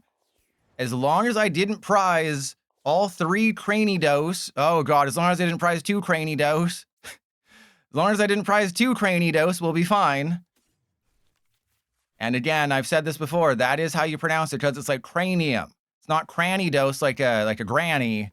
It's Cranidos like a cranium. All right, as long as I didn't prize all my Cranidos or all my Rampardos, we will be fine and we will win this game. And RK Toasty, damn straight. You got one of those video player mirrors where you watch Pilot have fun with himself. All right, so let's go Destructive Headbutting. Nice. Now, I guess I get rid of the Bubbly since they can't recover that. And then I have another Fossil just in case. Let's go Rowdy Hammer. So they have to knock out my Rampardos, or else I'm just doing 300 damage every turn. But this is one of the main problems with Rampardos is it's 150 at first, then it's 300, but 300 still isn't enough. What? I'm supposed to do that to you. I'm supposed to be the one screwing up your coin flips. Uh-oh. I might not have enough resources now. Because I think there's 7 fighting in the deck, and you're just supposed to win with that. Arcade Toasty, no, I'm pretty sure it's Golisopod. Okay, that's good. I can go on to Cerebi. I could also watch Trust Your Pilot's video of how to pronounce Pokemon names. That's another thing you could do. Ooh, I just win if I find a thingy thing. All right, so let's check for Golisopod. What is the exact pronunciation? Yeah, here it is. I'll put the exact canon pronunciation in the chat. It is Golisopod. Hey, we got Chorus's Thicacity. As long as I didn't prize all my fighting energy, we win. Again, this is the second, another game I put so much effort into, putting the YouTube voice on. Another game that isn't a YouTube name. And ABJ, yeah, hey, that's a good idea. I should make a video of me saying how to pronounce the names of every Pokemon. That's a great idea. That's how they pronounce it in the anime. And Clamburglar, I don't pay attention anymore. I'm tired, Clamburglar. Please, just let me sleep. Just let me rest, Clamburglar.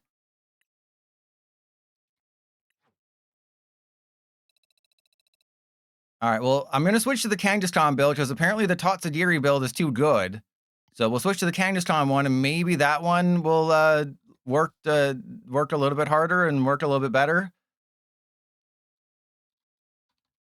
They also call it, it's also pronounced Archaludon, but in the anime, they call it Archaludon. So that's another thing, Arcade Toasty, is in the English dub of the anime, they call it Archaludon instead of Archaludon. It was Arceus. And Gazer Beam, you get to give me your Prime sub? It's a Goliath Isopod. Huh? Get it? It's Golisopod, a Goliath Isopod. Huh?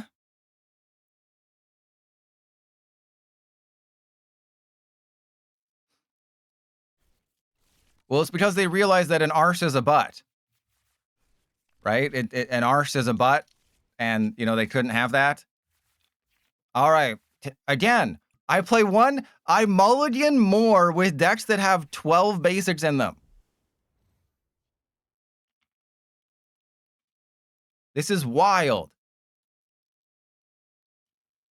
All right, well, I guess I might have to retreat into the Kangaskhan, which is very bad.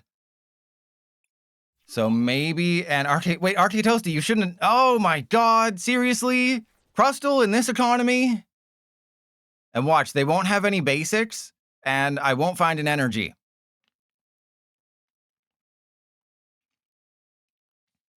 But Arcade Toasty, thank you. But Arcade Toasty, you haven't been here recently. So I've got some bad. What the hell is that? I got some bad news, Arcade Toasty. I'm ending my streaming tomorrow.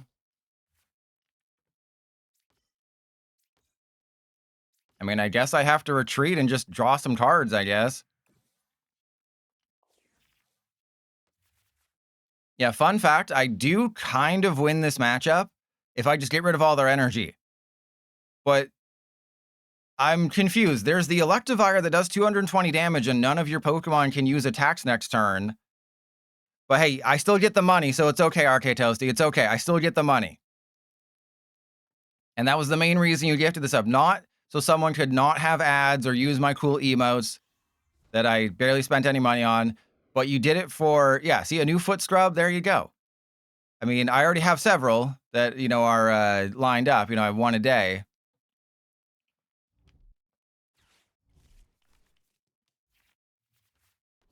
Yeah, I'm gonna enter my new Simba era.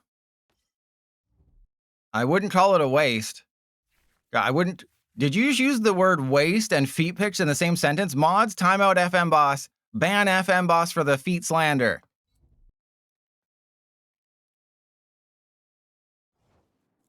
So this is interesting because I might just win because I'm cool like that. As long as I can get some playable cards. Well, yeah, this is a hand.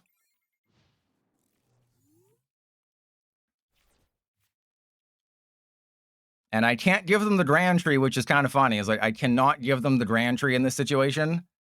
Because if I do, they might get the Arboliva and clap my cheeks. And also, only one of my fossils has hit points.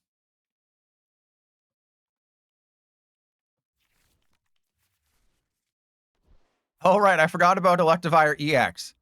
Completely forgot this card existed. I wish I could click on it, but PDC Jill's not letting me. Completely forgot that this card exists. And that's my bad, okay? I'm sorry. I did not know this card existed. So I guess I just keep drawing cards because we're not doing... I still haven't even found any energy, which is crazy to me.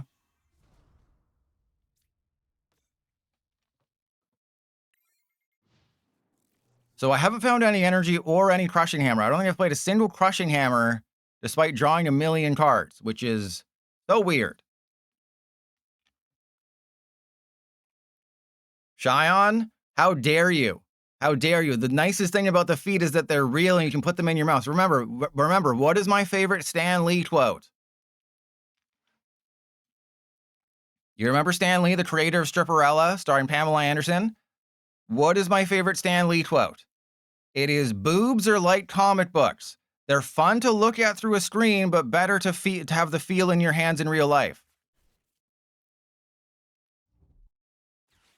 And RK Toasty, there is not. There really is not.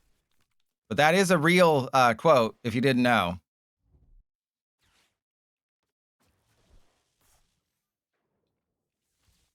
All right, so we're going to put 50 on whoever, doesn't matter.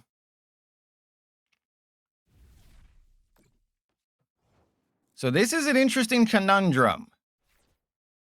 Because that's a Cranidos. That is absolutely a Cranidos. I could discard these two fossils. And I could I mean, there's... Sure, let's do this. Let's draw first. Watch me get 2 Cranidos. All right, well, let's see what happens here. Fantastic. All right, so Grand Tree. And then let's go Cranidos. Cranidos this one. And then Rampardos. It's wild that I have yet to get Stripperella. Stripperella. The fact that I still haven't found an energy is absolutely insane to me.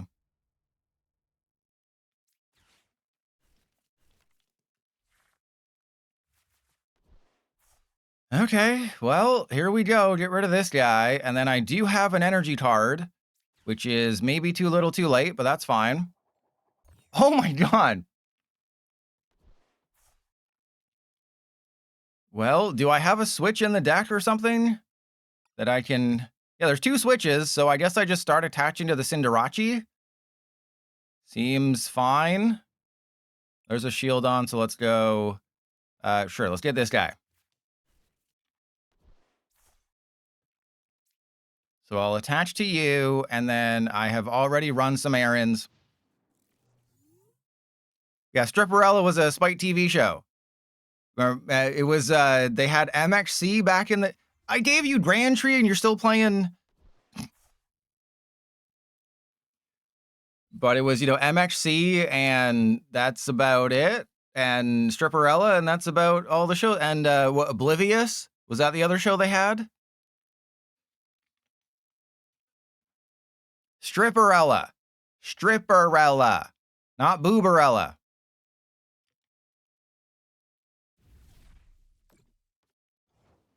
Okay, so I wonder if they realize that I win if I just get any literal playable card in the history of the universe here.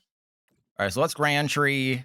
Get more... Oh, cool. Thank you. I'm so glad I have the Cranidos in my hand. Oh, I guess, yeah, that makes sense. God, this game is so fun. This game is great.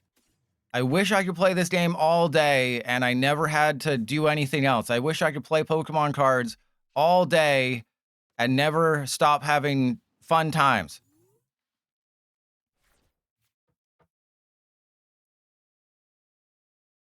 Freakazoid. Remember, we're from different countries, RK Toasty. In the US, they probably had different shows on Spike TV. Because in Canada, we didn't have that cool stuff. Oh, no, Booberella was the Elvira. That was their Elvira parody. Never Gonna Let Me Down. Fun fact, for an embarrassingly long amount of time, Canada didn't really have any original TV shows except Kenny vs. Spenny and Trailer Park Boys. That was it. That was about all we had. Okay, if I get one of my switches, I win the game. Literally, if I get a Switch card, the game is over and I win. Well, I mean, this gives me a higher chance, I guess. Degrassi, I meant like an actual show.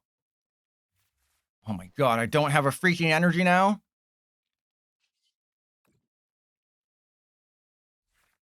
Good god! What is happening today? This is... What the hell is this? I'm gonna look up Freakazoid. Freakazoid. Oh, yeah, I don't remember that whatsoever.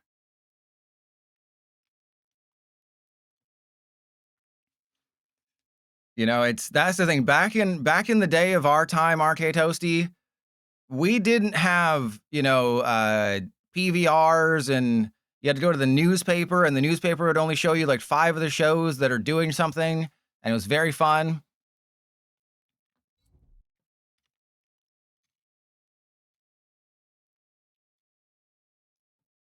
All right, well, good news is I'm going to be able to attack with Rampardos next turn. Bad news is I'm going to lose.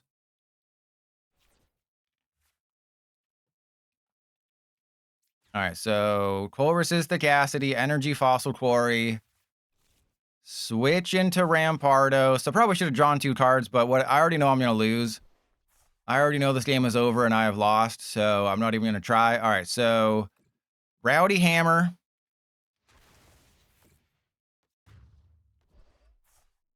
Closer. Closer.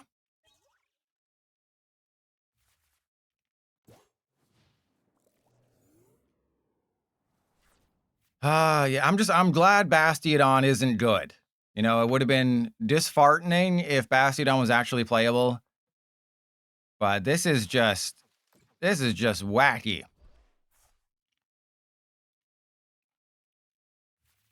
All right, so how can I even win? I guess I have to take the knockout with Cranidos? Is that how I win this game? I have to power up a Cranidos? And I'm out of other energies. So as long as I have 2 fighting energy in the deck, I'll be fine. As long as there's 2 fighting energy in the deck, I can win the game. As long as there's 2 oh, there's 3. Okay. And yeah, I gotta power up the Mega Kangaskhan. Wait, am I out of energy? 1, 2, 3, 4, 5. I prize 2 fighting. So 2 of these are fighting energy, and I'm out of my magnetic metal energy. So if I don't get a fighting energy out of these 4, I lose the game. Yeah, Drake was in a wheelchair in Degrassi. That I never watched Degrassi.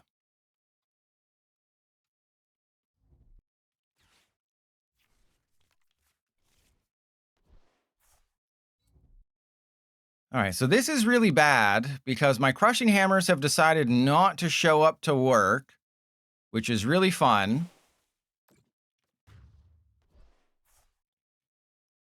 And then this guy, oh, actually, Aroma Shot does not one-shot a Rampardos. Somehow, someway, Aroma Shot does not one-shot a Rampardos, which is wild to me.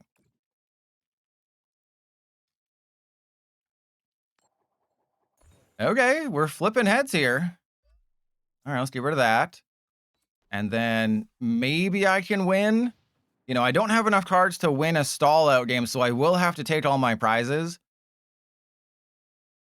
but you know, you never know. Something good could happen here.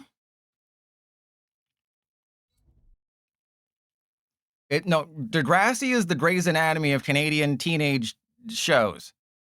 Just because it's been going on for 20 million years, okay, you win.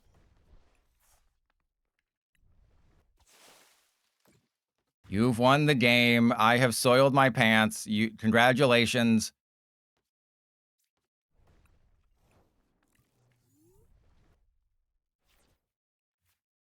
All right, so the good news is we've established Bastiodon is not good. If you take anything away from this VOD, because you're watching this on the VODs channel because it's not on the main channel, Bastiodon is not good. Rampardos, also not good. You know, with Rampardos, I was right with Rampardos. I kind of knew that it was not going to be good. And as I said as much for Rampardos. Bastiodon, it was more or less the potential of Bastiodon that if the right people find the right list for stall, then we're in trouble. Because remember, I think the first major Pitch Black tournament is probably Worlds, right?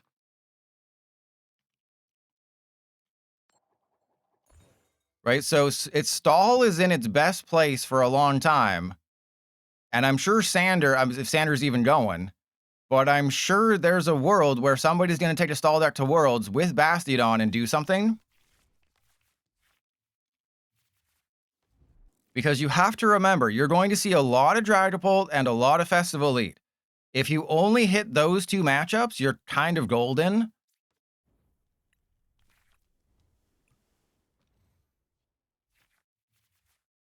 In Arcade Toasty, I thought I felt something weird. All right, here we go.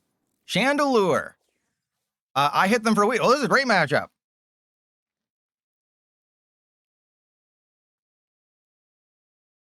Also, Cinderace has a 0 retreat cost. But as soon as they put one Chandelure into play... No, that's not what it is.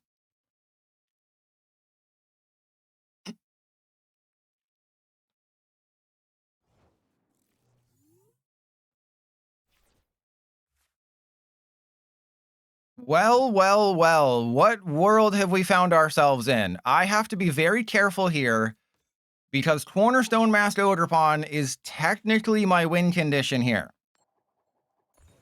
Hey, get that crap out of here. All right, so I have to be very careful with my fighting energy, which means I should probably keep it secret and keep it safe. I'm just going to put 3 Darkness on the Mega Absol. That's all it is. I have a fighting. Cornerstone Mask is not prized. I have about as good of a start as you could ask for. I'm facing a deck that is weak to me getting my cheeks clapped. But don't pay attention to the win-loss record. I've been playing more stall decks. I played a pure Elgyem deck. Fun fact, Elgyem is LGM, Little Green Man. There's your useless Pokemon fact of the day. And Beheeyem is BEM, Bug-Eyed Monster. Another useless fact. You just got a double daily dose of Pilot Special Sauce straight into your eyeballs there. You're welcome. But this is more the traditionally, potentially good versions with Mega Absol, and I have a Kangaskhan as well. The reason I liked Mega Absol is because your opponent needs to have 3 energy. Mega Absol gets rid of the best card in their hand every single turn. So if you know what you're doing, if you're at least as good at Pokemon cards as I am, you're going to win every game. The problem here is that I have to hit Pokégear. That is the one problem, is you have to basically start Cinderace, you have to hit the Pokégear, which is not likely. Ooh, or you just let them give you 2 free prizes. Ooh, hello. Okay. Huh. Thank you, Lillie. I appreciate you. Now the question is, do I put the Mega Absol down? I think the answer is yes. No, the answer is no, because then if they have to knock out Cinderace and this guy, yeah, see, I can count up to 6. I can do, oh, wow, this is much worse. All right, cool. Wow, this is terrible.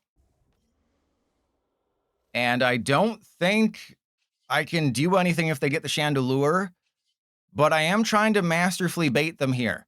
They think, oh, I'm going to be able to knock out a Mega Absol because Pilot don't got it like that. Yeah, they were going for the Hilda or something here. So there's Judge, Jacynth, Colress. What's the Colress getting? Wait, is the Colress? I think the Colress is more of a potential problem if they have Grand Tree. right? I don't think there's any world where they actually have Grand Tree, but Hilda doesn't get them a Fire Chandelure, which would knock out my Absol. Those are the exact cards I needed, because now I can thin my hand. But if they do play Grand Tree, they could get the Fire Chandelure and then just have my cheats clapped immediately, and that'd be really bad. So I am fully set up next turn. The Mega Chandelure is a problem, but they don't have a rare candy.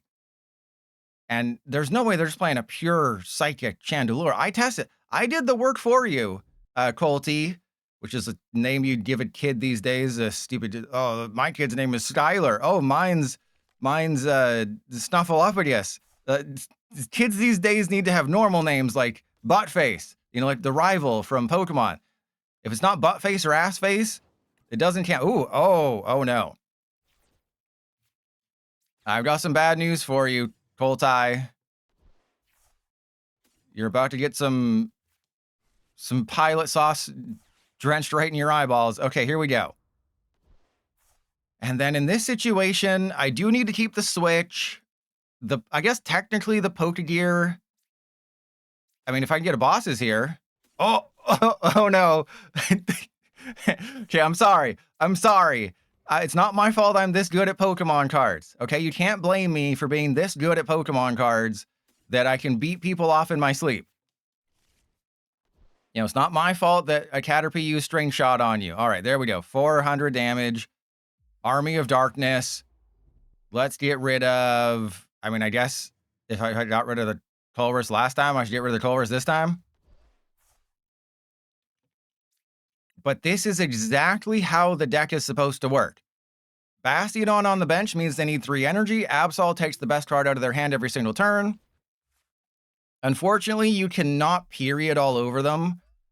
I mean, if you use Telepathic last turn and didn't get anything, I don't think you're getting anything this time. So you can't period all over them. The math just doesn't work out that way. Is this guy does 50, you know, this guy does 140, 200. Unless there's some really screwy mathematics going on, there's no way you're doing anything. And again, Chandelure, let's be real. Chandelure is fine. There's nothing wrong with Mega Chandelure. It's just I got the perfect matchup here. Right? My opponent just ran into a Mega Absol energy blockage deck, and there wasn't a whole lot they could do. So I guess I just put the Hero's Cape on. Yeah, I just put the Hero's Cape on the Cornerstone Masked Ogerpon and win.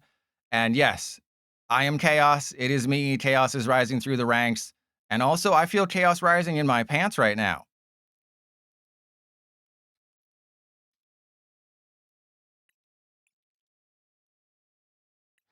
All right, so Colty. So I'm betting that this is gonna do well for me. All right, so Colty at 145-ish with Mega Chandelure, and I was playing the Mega Absol build. All right, let's see if we can get this going.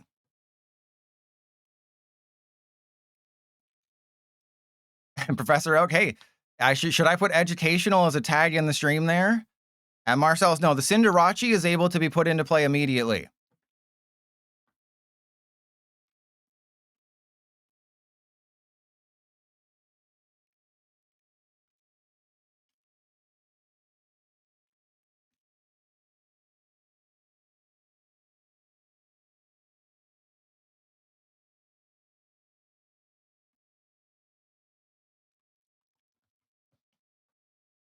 Well, apparently not. And sorry, I was just looking at pictures of feet pics. You know, if I come back and I have even more long pauses, that's because I got a third monitor. Marcellus, you still have Crispin, and you still have, you know, Cornerstone Masked Ogerpon. Are they here? Because if they emote back, that means we're just stuck in an infinite loop. But I don't know. Can I, you know, should I ask ChatGPT, like, how many toes can a human fit into their mouth? Or also, should I ask ChatGPT, can I upload a video previewing a leak, right? Because it's transformative content, but I don't think that has anything to do with it, right? Right, I'm not showing video from, I'm showing images from a video. Hey, they conceded. They forfeit these nuts in their mouth. That counts as a win, by the way. Because if I got an unplayable hand, I would just concede right away, and that would be a loss. You know, I think I should go for it. Just upload the 30th celebration preview. You know, it's just images. If the Pokemon Company wants me to take it down and they ask nicely, of course I'll do it. I'll be like, yeah, I agree. I'll take it down, but also you could just reveal the cards. They're going to get leaked anyway. What's the holdup?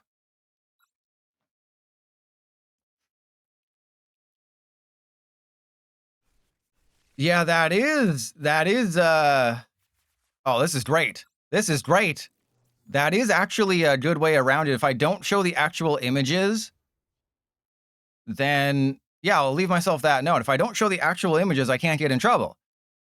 So I'll write that down. If I, you know, if you don't actually put your finger in someone's, never mind. So wait, so yeah, let's, can't get in trouble for showing the leaked images if I don't show the leaked images. Ah, that's some 4D chess right there. Well, this is a loss.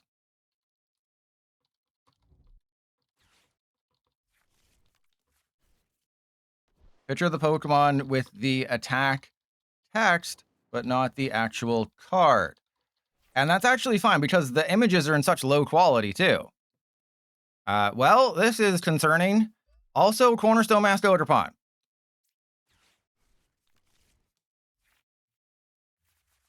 I think I just won the game. Nobody panic. I think I just won the game.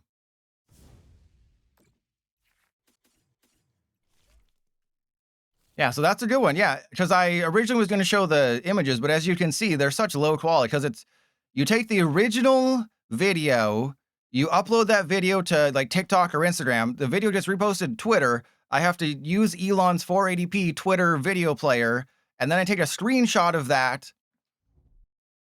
Yeah, so that's actually a good idea, is if I just, yeah, easy. Like, easiest decision ever. Just don't show the images, just show the attacks, and just leave a note like saying that, hey, I couldn't actually show the images because I would get in trouble by big Pokemon. Big Pokemon would demand recompense in the form of feet pics.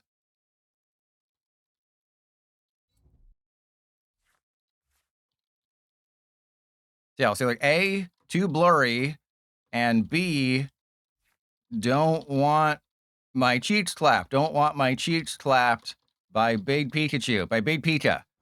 That's the name of the guy that I invite over on. Never mind. All right, so let's just let's set up these dudes. Also, this isn't even a Bastiodon deck at this point. This is just trust your pilot having fun.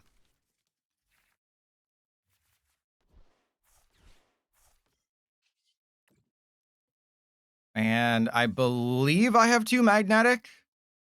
Oh, there's 0 magnetic in the deck. I think there still is some in the list. Yeah, let's just go Turbo Flare, not do anything else, not attach any energy. So Incineroaring, I will forget. No, main channel vid. Well, clearly no, right? Because I'm just doing too well now. You know, that Mega Chandelure game was not even worth putting in the video because it was just a massive beatdown. If they had the fire type Chandelure, that is the whole reason the deck works. But no.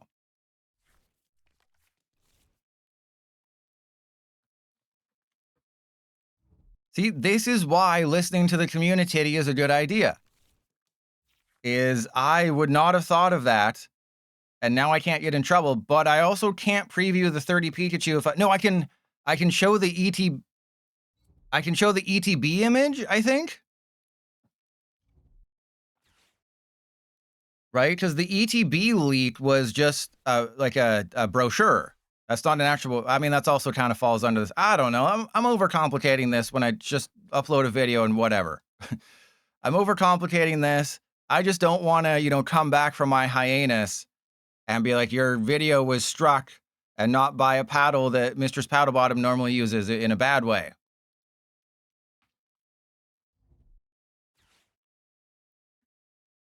So there's Dewins of Transpirant. All right, so the only thing they can do is attack with the, oh, they can attack with the Seal By.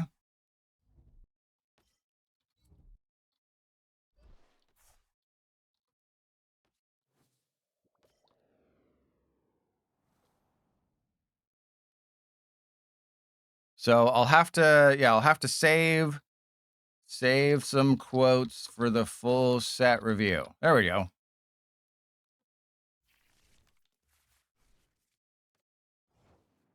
All right, there we go. I got it. I got it all figured out. I did it all by myself. And I guess I should save the crushing hammers at this point just because I'm going to win the game.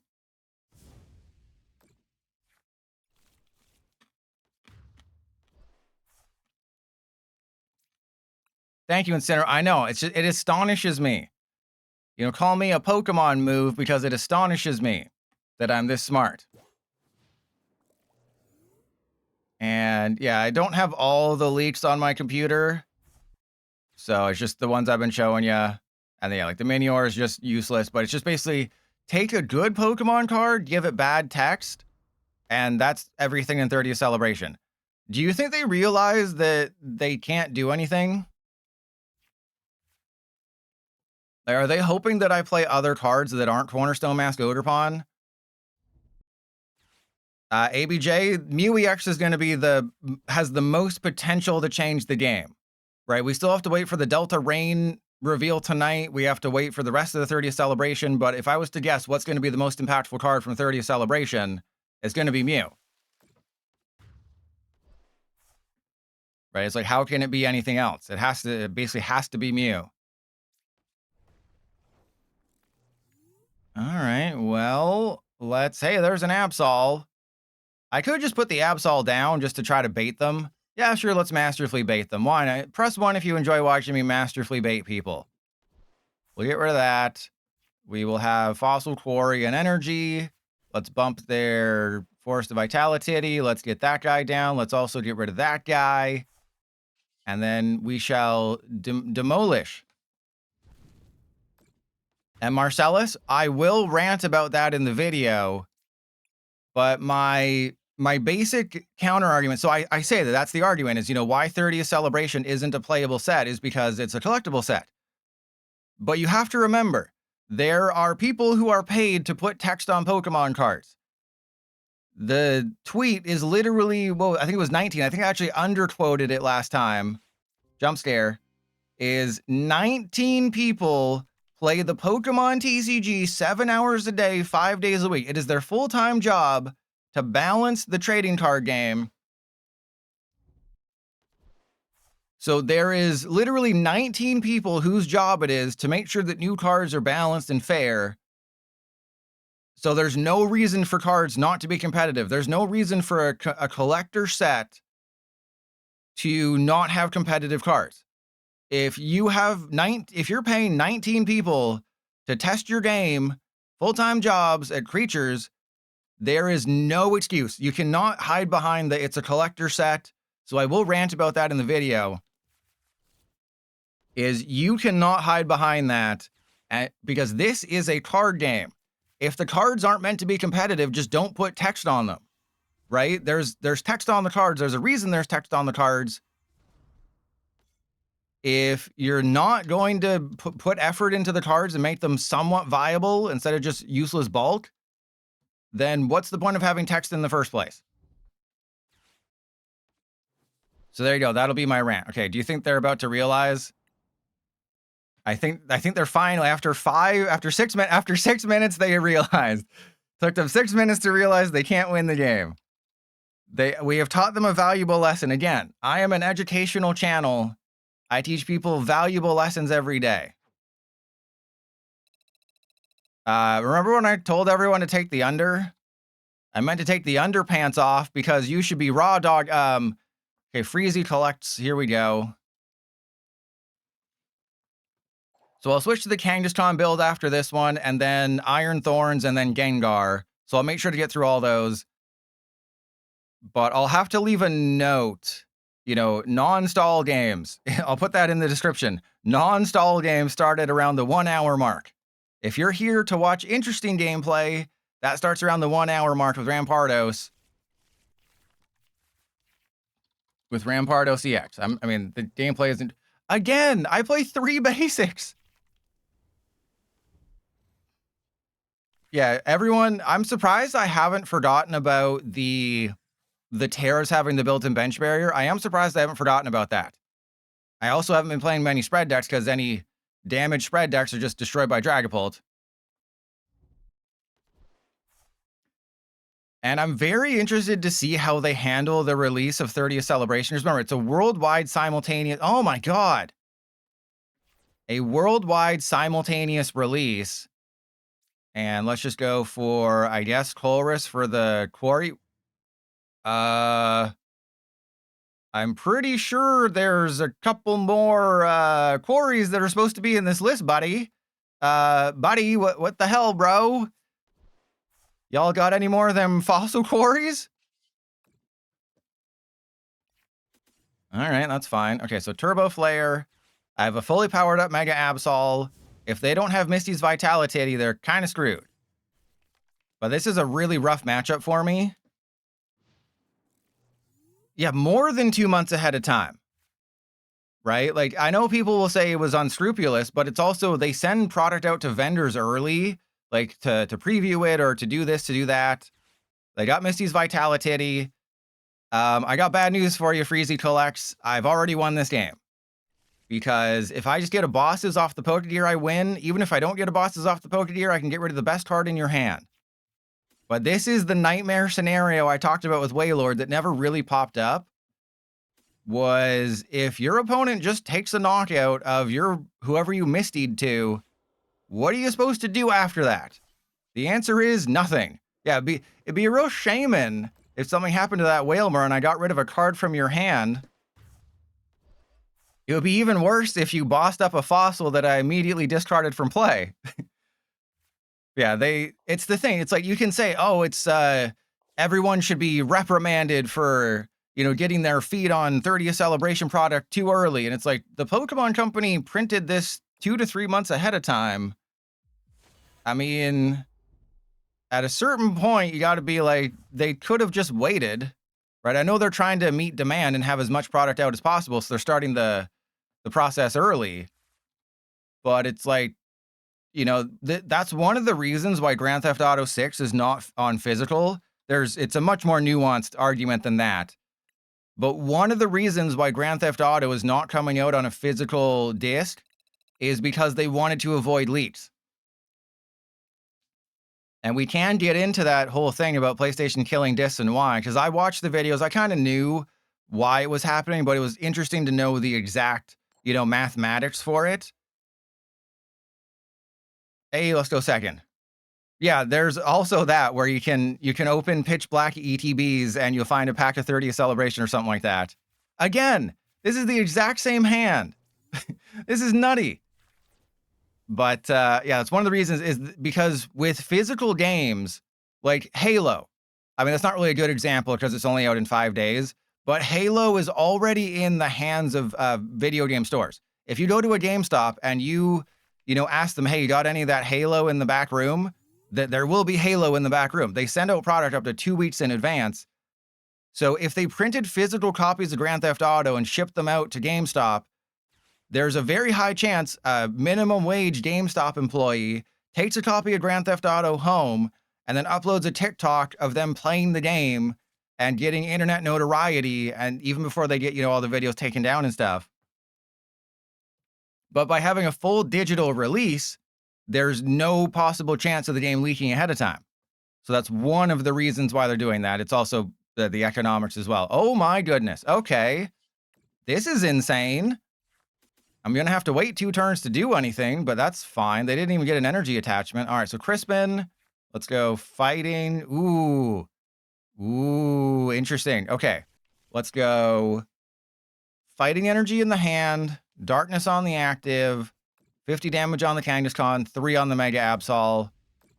And then that should be good, because most of their Pokemon probably have an ability, unless this is Raging Bolt, then I'm screwed. But if this is just Slowking, which it might be. Yeah, it's Slowking. I was like, this could be Slowking. It is Slowking. But if you're wondering, what are the economics on the reasoning that PlayStation... Someone press 1. If you want Daddy Pilot to teach you a lesson, press 1 about video game and economics. And I will go through the whole reasoning why PlayStation is killing discs and why Microsoft also kind of has to put a disc drive on the next Xbox because it's the only advantage they have. But the reason they are killing physical video games is not because Sony is evil. It is because of the bottom line. There's multiple reasons. The main one is the used games market, obviously, right? Because think of it this way. You buy Assassin's Creed Black Flag Resynced for $80 in Canada. You trade it into GameStop for $50. GameStop sells it for $70. Sony doesn't see any of that $20 profit. However many times that Assassin's Creed copy gets resold, could be, 100 times, they don't see any money from that. All they see is the initial money from that first, from that first sale, which isn't even that much. So yeah, let's get these. Ooh, yeah. That's my things are going really well sound. That's my things are going really well sound. All right, then if I can just get a good card out of there. Kyurem Kangaskhan Academy at Night. Get out of here, buddy. But the used game is a huge thing. The other thing is you have to remember that Sony and Microsoft, they run their digital stores. Nintendo, Steam, Sony, Microsoft, they're all the same. They charge about 30%. Sometimes it's low as like 20, but it's about 20 to 30%. If you buy a digital game on, say, PlayStation, and it's like the new Assassin's Creed, if you buy it digitally, Sony gets 30% of that, probably lower because it's, Ubisoft and they have, some deals there. But if you were to buy a copy of Assassin's Creed digitally, Sony gets 30% of that. And also Ubisoft didn't have to pay to get the disc manufactured. But the main reason, the biggest reason for all of this, oh my God, they realized it. This is the first person who's ever realized it. And this is perfect because now I can't use Bastiodon. But the main reason is if you buy a game digitally on Sony's store, they get 30%. If you buy a game physically from GameStop, that exact same game, GameStop gets the 30%. So that is the main reason, is that if you buy a game digitally, oh, wow, this is insane. I'm knocking out the Kyurem and they might regret this, but they're also knocking out, double Shieldon. So if you buy a game physically, Sony doesn't get that 30%. GameStop does. And that is just crazy. So by switching to a full digital, Sony just increased their profits from every game sold by 30%, and GameStop's profits go down 30%. So there's just so many reasons. Yeah, it's like there's lots more that you have to be aware of here. Like there's a lot of, numbers changing, but it's Sony gets just a lot more money from this. And that's the whole reason here. All right. So yeah, let's go Jumbo Ice Cream. Is that by making this decision, Sony is able to say that, hey, now that we are fully digital, then GameStop doesn't get the 30%. We get the 30% of every game sold now. And more money means more money. And yeah, let's get rid of Pokegear so they can't draw anything. Yeah, and then they do have a monopoly, which is bad, really, really bad. And that's the main reason. It's less about killing discs and the fact that discs are being killed, because people mostly don't buy physical games anymore. It's still it's still a percentage. It's still, millions of people buy physical games, but it's nowhere near what it used to be. If a game sells, you look at Grand Theft Auto, that sold how many hundreds of millions of copies? I can guarantee you the majority are digital. And is that the reason? No, that's not what it is. But yeah, I think I lose this game now unless I win. But you have to remember, to make a physical game, there's the shipping prices, there's the disc manufacturing prices. Sony also gets a cut of the digital prices. So when you print a game for PS5, Sony charges you a little bit of money, and then the retailer charges money. So if you sell a game for $60 at a GameStop, or if you buy a game for $60 at GameStop, Ubisoft is not getting $60. They're getting $30 to $40. Digitally, it's still not a great number, but it's better than what it was. So there's just so many things going on here. It's kind of crazy. All right, well, I guess I should have a backup attacker who can knock out a Slowking. I guess I should have a backup attacker who knocks out Slowking. All right, well, let's get rid of the energy. Sure, why not? So yeah, there's just so many nuances for it. The real main reason why they're killing Dis is that it just means more money, right? Oh my god, they top decked our freaking Lilies. So it's like, yeah, you can give all the nice reasons, all the complexities, all this and all. They top decked the Lilies. They Lilies into Academy at night. They're gonna get a night. Good God. So it's like, yes, you can do all these complexities, you know, give all the good reasons for everything. It doesn't, it just comes down to money. You know, they get to control everything. They get to set the prices. They get more money. So yeah, as much as I want to, yep, they literally got it all. But if this is Kyurem, that's good. I would much rather deal with Kyurem and it's, wait, Conkeldurr? What the hell are you doing playing Conkeldurr? Why isn't this a Metagross?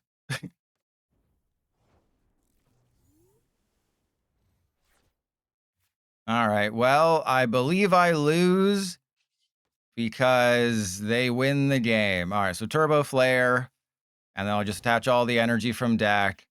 So if they hadn't top decked that Lilies, God, I'd play the game perfectly. I get rid of their energy, I get rid of their Pokegears, I get rid of their supporters, and they're just like, nah, I'm just gonna top deck the Lilies into Academy at night into Conkeldurr. Jeez, Pilot, you put effort and thought into this. What if I just have everything I need at all times? And I got Haxorus, which is the only thing that could knock out my dude. Oh no, they have the Ass Blast. Okay, so that would have been, you know, strategy and gameplay mean nothing next to luck. All right, so what did I say we're playing this time? Kangaskhan. Yeah, we'll play Kangaskhan, then I have Gengar and Iron Thorns. I'll make sure I get to those. Because you gotta get your maximum pilot action. All right, so Tyrantrum, bad. Tyrantrum, very bad. Tyrantrum, no good. Tyrantrum, not good. Don't play Tyrantrum. Yeah, I don't understand the Conkeldurr. The Conkeldurr one is crazy.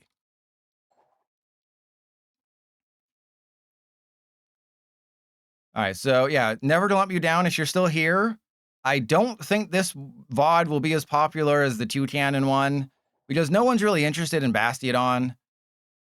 I will give it the title, unless someone can come up with a better title, because remember, I can choose 3 different titles. My initial thought was, I've got great news, Bastiodon sucks. But if anybody has a better idea, and I'm sure, Clamburglar, better idea. Not just random idea, Clamburglar, better idea.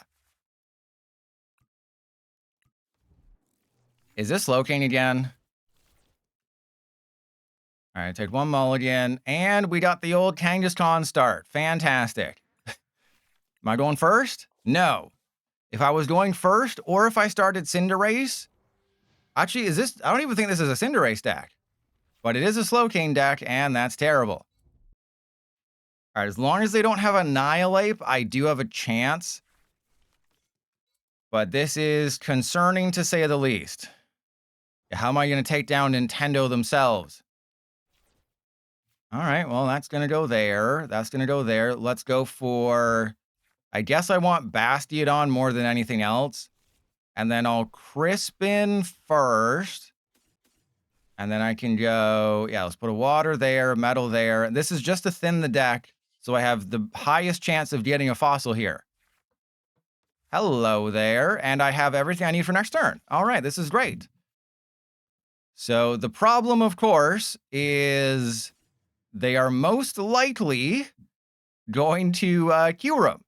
So I'm just going to put 1 fossil down because we all know what's about to happen. Just going to put 1 fossil into play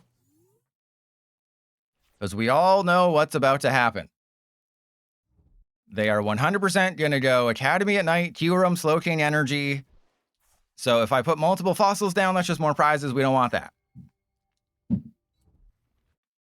But now I can kind of bait them into making a mistake here. So, oh, and they have to, see, this is the thing. They have to do it now because they don't have Kangaskhan, so they have to Cypher Maniac the Pokemon on top. And it's Metagross. Ooh, that's interesting. Okay. So then I can Cypher Maniac for Rare Candy Jumbo Ice Cream, I think. Oh, no, yeah, I don't even need Jumbo Ice Cream, really. Yeah, this is great. I don't even need anything. I just win the game. I just need Rare Candy, nuts fit in your mouth, and then we just go from there. So let's go Cypher. Oh, I only have one Rare Candy. Jeez. So Rare Candy and, I mean, Jumbo Ice Cream doesn't really matter in this situation. I think Crispin's probably better. Also, I prize the Amara, so that's bad. Okay, so Bastiodon down. Awesome. I think I just want to put the water there. Even though I don't want to put the water there, I kind of have to. And then rapid fire combo.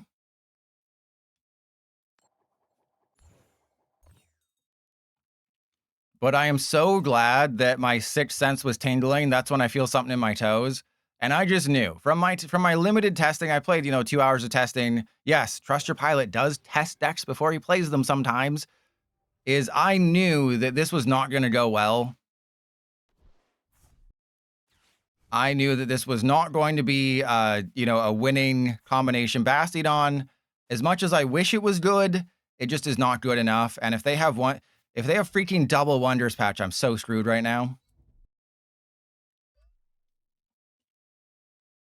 But if they don't do anything, I just bosses the Slowpoke and win the game. Because they are down one. No, there's no way. There is no way. There's no freaking way that you have Wonders. Okay. Oh, geez. Scared the crap out of me. All right, well, I win the game now. That is awesome. Let's put you into play. Let's go Poké Pad, get the shield on, I guess. And then I don't want to do anything there. I will, I guess, Crispin. No, oh, I meant... Okay, that wasn't me. That was PDCGL. Okay, that was PDCGL. That was not me. I was trying to take it back, but then I took an arrow to the bun near E. Huh? The bun near E. Well, the good news is I'll flip one heads on rapid fire combo, and this will all make up for it. This will all make up for my transgression, and I will evolve that one now because Pilot made a slight easy. But we'll flip heads, we'll knock out the Latias, and it'll be easy goings. Oh my goodness. Oh my goodness. See, again, PDCGL knows that I'm not uploading a video on the main channel. This is going on the VODs channel.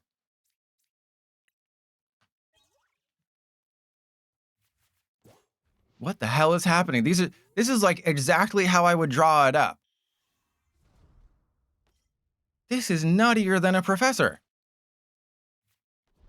All right, so do you think they see it? Do you think they see that they need 3 energy and that I'm not going to make an oopsie this turn?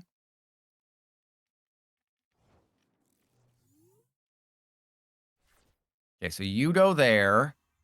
And then I think I should Pokegear first, just to get things out of my deck. Because if I can get that Aurorus, then I just win even harder. Yeah, let's just go bosses. Maybe they'll concede once they see that I got the bosses. There's a crushing hammer. Alrighty, well, we're just gonna go bosses, take the KO, and that's about how this deck is supposed to go. Wow, yeah, the Absol, I knew this from my testing, that when the Absol and the Kangaskhan builds work, they're really tough to beat, because Absol is taking a card out of their hand every turn. Mega Kangaskhan just, with the Hero's Cape has 400 hit points. And to get back to the point about testing, I did test a list that played, I think, 4 Petrol and 4 Transceiver. But what I learned after my first turn with this deck is that Petrol to get your fossils is less important than Crispin. You need to be able to attack with Kangaskhan to put enough pressure on them to win. This is not about Bastiodon. This is about Kangaskhan. Right? You want to be able, if you go first, you attach an energy, turn 2, you have Crispin, then you launch rapid fire combo, maybe take a knockout of something good. Bastiodon is secondary. The Japanese list that I saw focused too much on Bastiodon, and it was, I have to do everything in my power You could at least concede Nintendo. Nintendo's the worst company. Press 1 if you agree that Nintendo's the worst company by not refunding the $2.2 billion in tariffs, by not even making Welcome Tour free. Remember when they charged $10 to $15 for a tech demo instead of giving it out for free on their new system? That was fun.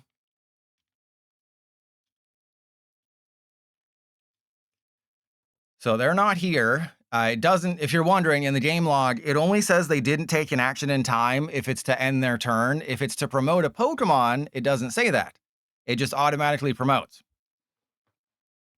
Yeah, Welcome Tour is just a tech demo to show you what your system can do, and they charged us money, and I think it was $15 in Canada. Professor Oak, you remember swear words. Let's see. Let me see how much Welcome Tour is in Canada. Yeah, it's $15 in Canada, and it has a 3.8 user score on Metacritic, and it has a 54 credit score on Metacritic. Don't tempt me. Don't tempt me. I will do it. Actually, wait, if I ban you, can you still gift subs? Because if so, then I won't do it, because I can't lose my favorite viewer. Ooh, hello. And fun fact, you can't ban someone for that length of time. You can ban someone, which is permanent, and then just unban them. What is... Okay, thank you. I'm really happy that I did 550 damage. Oh, man. Yeah, really happy that I did 550 damage there.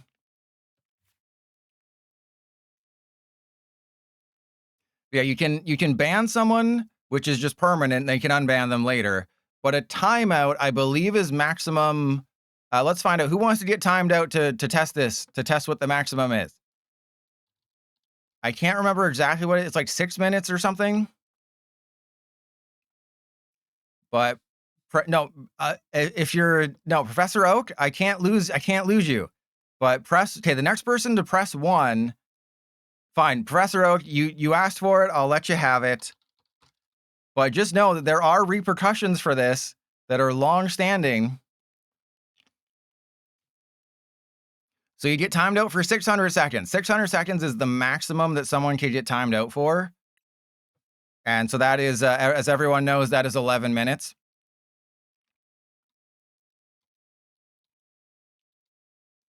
All right, well, that's 10 wins.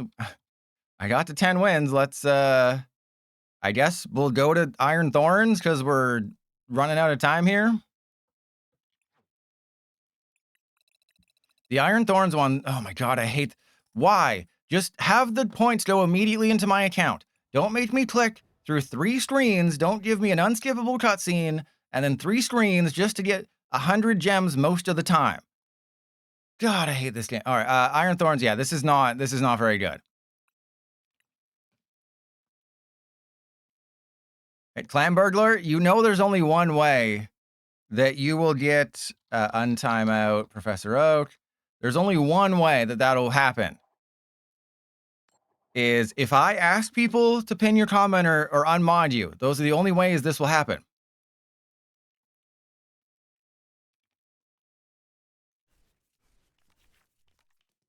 All right, wow. Again, I'm playing decks with 1 to 4 basics, and I am mulliganing less than I do like any other stream. If someone on the VODs channel is a nerd, run the stats. Go rewatch every single one of my VODs from start to finish and count how many... This is a terrible matchup. This is a horrific matchup, but I do have the turn 2 KO of their active, which is really useless.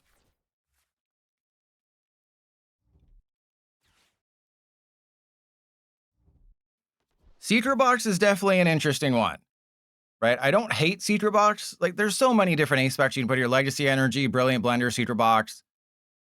The issue that I always had was just getting the sneakers into my hand, right? Gwyn is just better for that. But yeah, Secret Box isn't bad.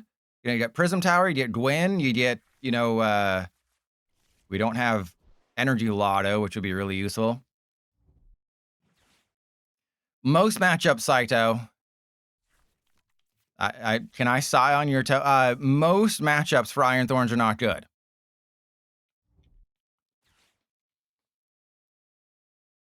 So what supporter did they get? They got, yeah, they got Lilies. That is a fantastic first turn. But yeah, Iron Thorns, I was, you know, I included it in one of my Pitch Black preview videos, but I kind of knew this is not actually that good. Right? It is very clearly just, you know, maybe you can annoy some decks, but Delmise doesn't care. I mean, they're already doing a turn 160. So, like, Spiritomb ruins my life. I have to, I guess, Petrol. And then Bill, I think I have to Lilies. I have to Lilies and hope because they're already doing 160. So obviously I can't attack with this guy. I have to Lilies and hope for another Iron Thorns and a couple. Ooh, that's useful-ish, I guess. And then, yeah, I'll get rid of the Petrol. That's good. That's really good. Okay, so I basically get rid of 2 energy for the price of 1, and then let's go Lilies. I do need to get some things here. Technically, I did. Is there an Ultra Ball? There is no Ultra Ball in the deck, so, yeah. There's no Ultra Ball in the deck, so how do I get more Iron Thorns? That's the neat part. You don't. Yeah, that's the other thing is like you have to play with your balls to find an Iron Thorns, and they got it like that because there's no. What was it? It was the Future Booster was the tool. What was the item? Wow, my memory is that bad. You know, my memory is not a capsule. That was a card. I can remember that. I can't remember what the item. Techno Raider. Thank you. Thank you, Leah. I remember Memory Capsule, which was Relicanth's ability on a tool card.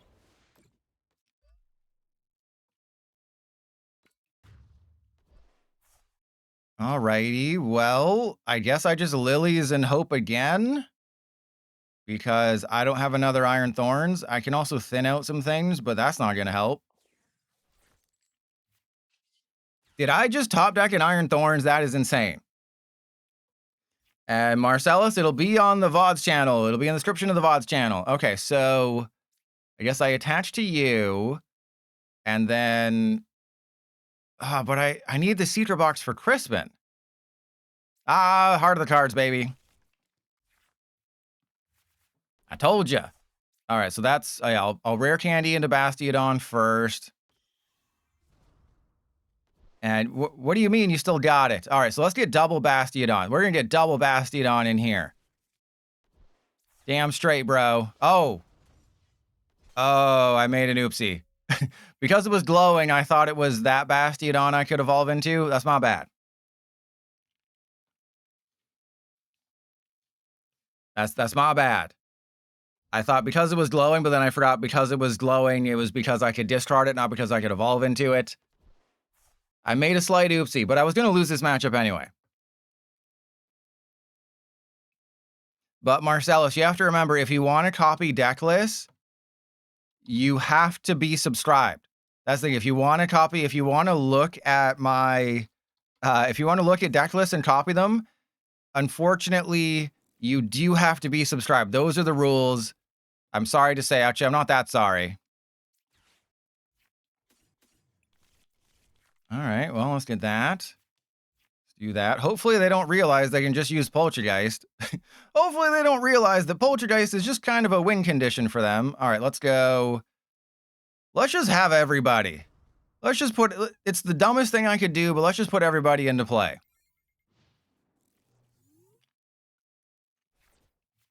Yeah, you have to be subscribed here and on YouTube in order to get lists. They don't allow you. Lil Frizz, everybody shake their heads at Little Frizz for not having access to the actual correct emotes in this situation.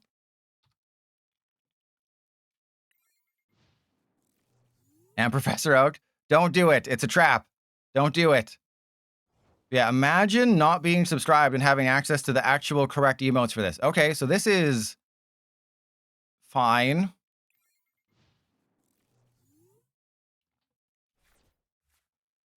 The win con for this is to just hate your life. That is the win con here, is you hate your life. There is no other win con.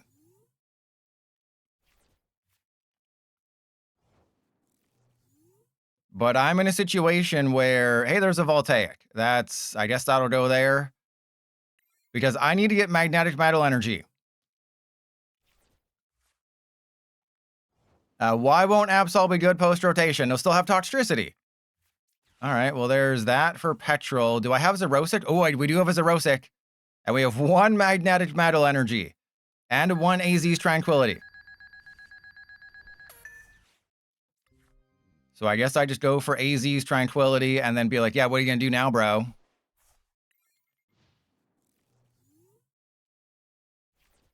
But why is Absol not a good play? You won't have Janine, but don't forget the Festive Elite is out of the format. There's a horny guy. All right, so there's Iron Thorns. Let's put this guy into play. Volt Cyclone. I mean, people are going to theorize. Let's do that. A lot of people are going to theorize about post-rotation and what's going to happen post-rotation. Don't put too much stock into it. I wouldn't put too much stock into what's going to happen, post-rotation and all that, because we don't know everything in Delta Rain. We'll know tonight. But we also don't know anything in the first set of 2027, which will coincide with rotation. So you're probably thinking like, oh, we're gonna future craft, but just pay attention to what's leaving. Don't pay attention to what's going to be good, because the day that Dragapult and Budew and Festival Lead rotate, we're going to get a brand new set that will probably suck, but we have to wait to know. But if you're wondering about Delta Rain, we're about 4 or 5 hours away from knowing all the cards. Pokebeach usually takes a few hours to translate them. I wonder if they realize that if I just bosses the Spiritomb over and over again, I win. Yeah, hey, why have they not conceded? Because they still have a win con. Because I went too crazy and I put all my Shieldon into play when I should have just discarded the fossils. But I was being funny, okay? I was being funny, Eevee. That's what I was doing. I just wanted to have fun. Your hope ends here, and your meaningless existence with it. Damn straight, Seymour. All right, so I think I just need to keep targeting the Spiritomb. And that'll be how we win the game. Okay, so that'll go there.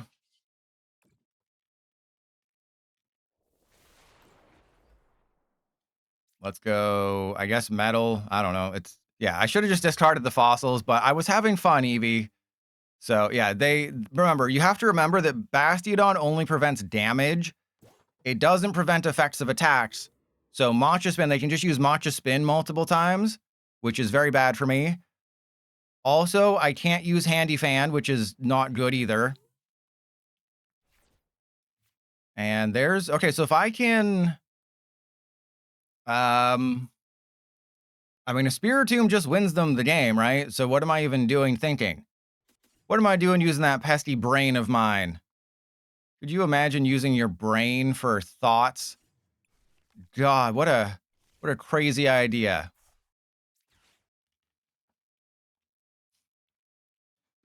All right, well, let's see what they got. They do have a free retreater, but I'm going to force them to get rid of a bunch of cards. I know it theoretically powers up their Spiritomb, but it also forces them to maybe put in, get rid of energy or Night Stretcher or something. Or absolutely nothing. Or absolutely nothing of consequence. That's another option. Oh, right, I got to do this too. Uh-oh.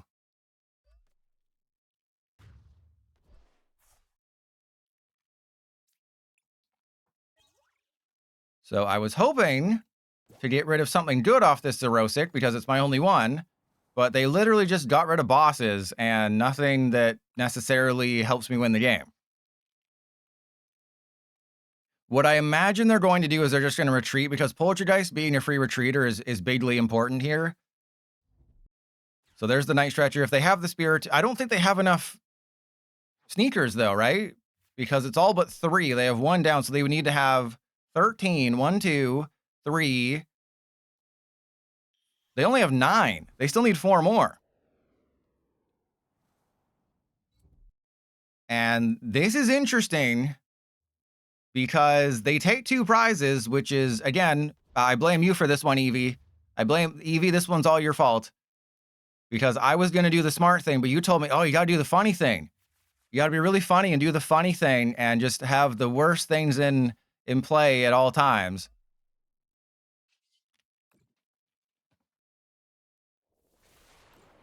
All right, well, let's just keep passing energy back. Eventually I'll run out of energy, but maybe I'll be able to take my prizes. Never mind, I won't run out of energy now. So what they have to do is they have to put a Spiritomb or somebody down that wins them the game. Like that. But I can just boss it and knock it out, and then I take my final prize. So they kind of put themselves in an awkward spot, probably because they prize too many things, where I can just win if I have bosses, or they have to put down 2 Poltergeist. So I think I've won. Unless they have Switch Spiritomb, I win the game. Right? And they're also hoping that I don't have energy, but I do. All right, so that goes there. And then, yeah, let's Fossil Quarry so they don't get a free card draw next turn.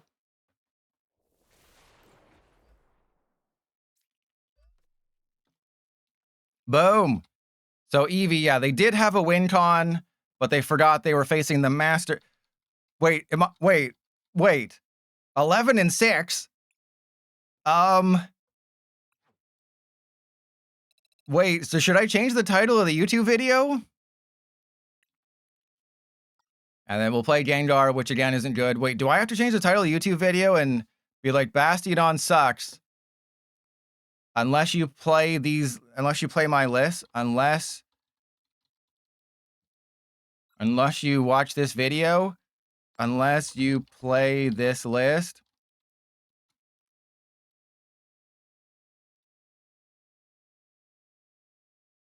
I bone them with Bastiodon.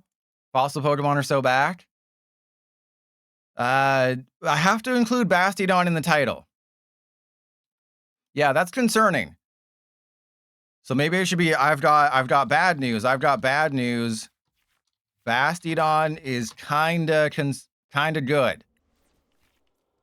Is kinda good. Well, PDCGL did everything to screw me over. But Bastiodon has to be in the title. Like, I bone them with Bastiodon, but that doesn't make enough sense. Yeah, I've got bad news. Bastiodon is kind of good sometimes. So, oh, they're playing the... Somebody took this to a Limitless tournament and did okay. Where it's an Erica's Victory Bell with, I think, a 1 Vileplume. Yeah. I've always liked this combo. It just doesn't have exactly what it needs. And Leah, oh, that's good. That's good. Not bad. Yeah, so there we go. So Leah, I won't credit you for that, but you can post in the comments. That was my idea. I'm to blame for the terrible pun.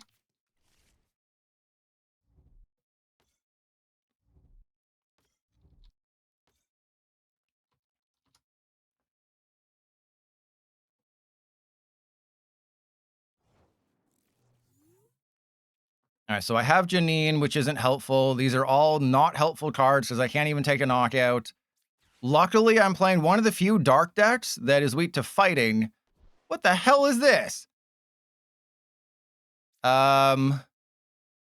Okay, well, thank you. I guess I just end turn. No, mods ban Clamburglar. At least try. At least try mods to get rid of Clamburglar.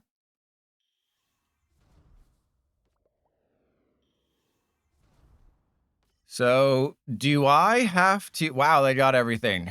You know, I got lilies and nothing. They got everything.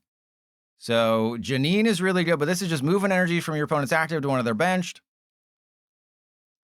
Yeah, you put damage on them when they attach energy. So, Gengar kind of is a partner here, but not entirely.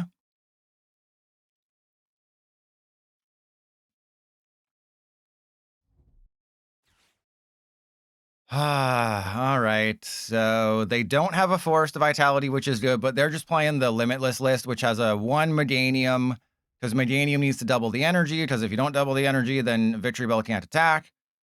I really wish Erica's Victory Bell was playable, because it does 200 damage if you have 5 Erica's Pokemon in play. That's pretty good. It's just that it takes 2 energy. Right? You put a Brave Bangle, you're knocking out all the 210 hit pointers.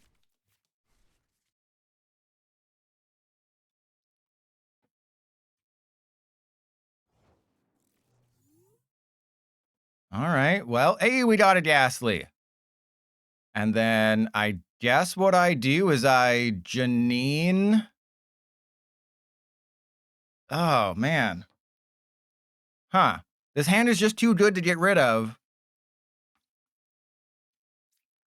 But I think this is the right call, unless obviously they have bosses and I'm an idiot. But there we go. So this hand is horrible, but this hand is horrible, but yeah, I guess I just have to let the Petront get knocked out here. Because they are going to have a tough time dealing with the Bastiodon and dealing with the Gengar as well. But I have to sacrifice my 2 prize Petront to get there. Because they're going to go for Tangela. Erica's Tangela is just such a good card. Like, the ability is just so good. Right? It's a Gabite for Erica's Pokemon on a basic. And so if you didn't watch my... Wait, did this go on the... No, I think I put this on the main channel. I think I made a video of both Erica's Victory Bell and Erica's Vileplume, and I did them separately, and I combined them into a video.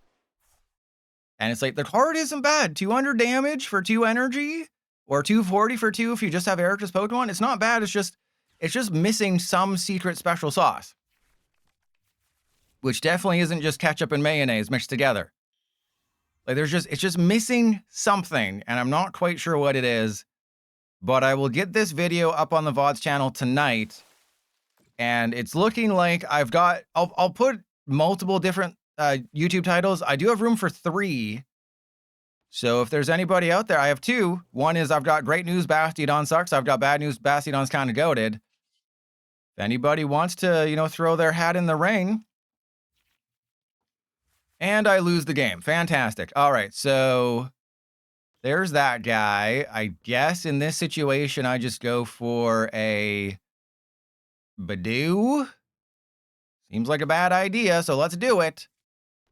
Let's Budew it. Clamburglar, that's way too much thinking. You think the YouTube audience can put that much effort into anything? All right, so let's go for a Haunter. I should probably save the bosses for like any Veltal stall at some point, but I'm sure they have bosses. The problem is that Erica's Tangela can be kind of annoying because, remember, Bastiodon only stops damage, so they can paralyze me. And landfills, that reminds me what I did to... Never mind. Oh, also they can heal every single turn, but that's fine. But, but the problem with Meganium is that it takes up a spot and it's 40 less damage. No. Okay. I don't... Clamburglar. Just stop. Stop saying things that I wish I'd come up with. Yeah, but landfills, the thing is, the YouTube audience will only see one of the titles. They won't see all the titles. So it's not like I can have all 3 different. One is bad, one is good, one is okay. And people will see all 3. You will get recommended one of the titles at random, and then YouTube's algorithm will decide, hey, we think you really interacted with this one, so we'll recommend this title to more people. Bastiodon kind of works. I've got okay news. Bastiodon kind of works. There we go. See, we figured it out. All right, so remember how I had Gengar on all those hands before, and then I Lilies and got nothing? Well, there's a Grand Tree, which kind of helps them, but I mean, I guess I'd rather... If I have a Shieldon... Nope, don't have one of those. I have Gengar, which is fine. I do need a Bastiodon, though, which is less than fine. So if I could get a Bastiodon, that'd be great. Hey, oh, and I also got a Gengar and an energy. That's also really cool. And I can move energy around. I just don't know if I want to. So my options are knock out the Victory Bell, which I think is the correct call here.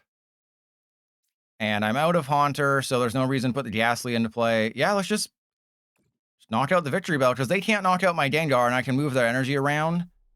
And then you just hit done, and you're good. Clamp, just stop it. And there's Dawn. Great timing, Dawn.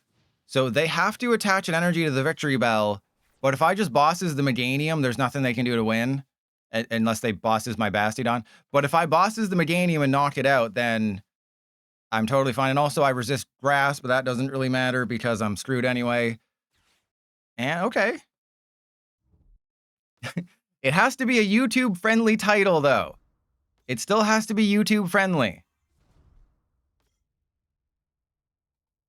All right, they have to attach to the active. They're going to take 20 damage to the face. But the problem with Handy Fan is that you have to move an energy. It is not a choice. You absolutely have to move an energy with Handy Fan. With Gengar's Tricky Steps, it's a choice. With Handy Fan, it is not a choice. Clan Burglar, there's a 100 character limit, and also the title would get cut off after I didn't know how to play this deck. So that's not good. Handfills, I thought it was open. Spooge Nozzle. Okay, let's do that. Bastia, don't sleep on this deck. Bastia, don't sleep on this stall deck. There we go. Unless we get something better than that.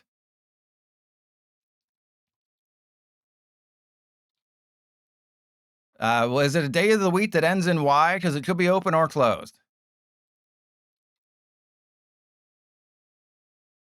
So it'll be, I've got good news, Bastiodon is bad because we started off the stream so badly, but people who get deep inside, if you made it this far into the VOD, please comment down below. I made it deep inside you, Pilot, and I liked what I saw. Did they just nope out of here? That's weird. All right. I guess I just take the knockout because they don't have an energy accelerator, so now they can't win. Yeah, okay. That's weird. Did they try to read and the game broke?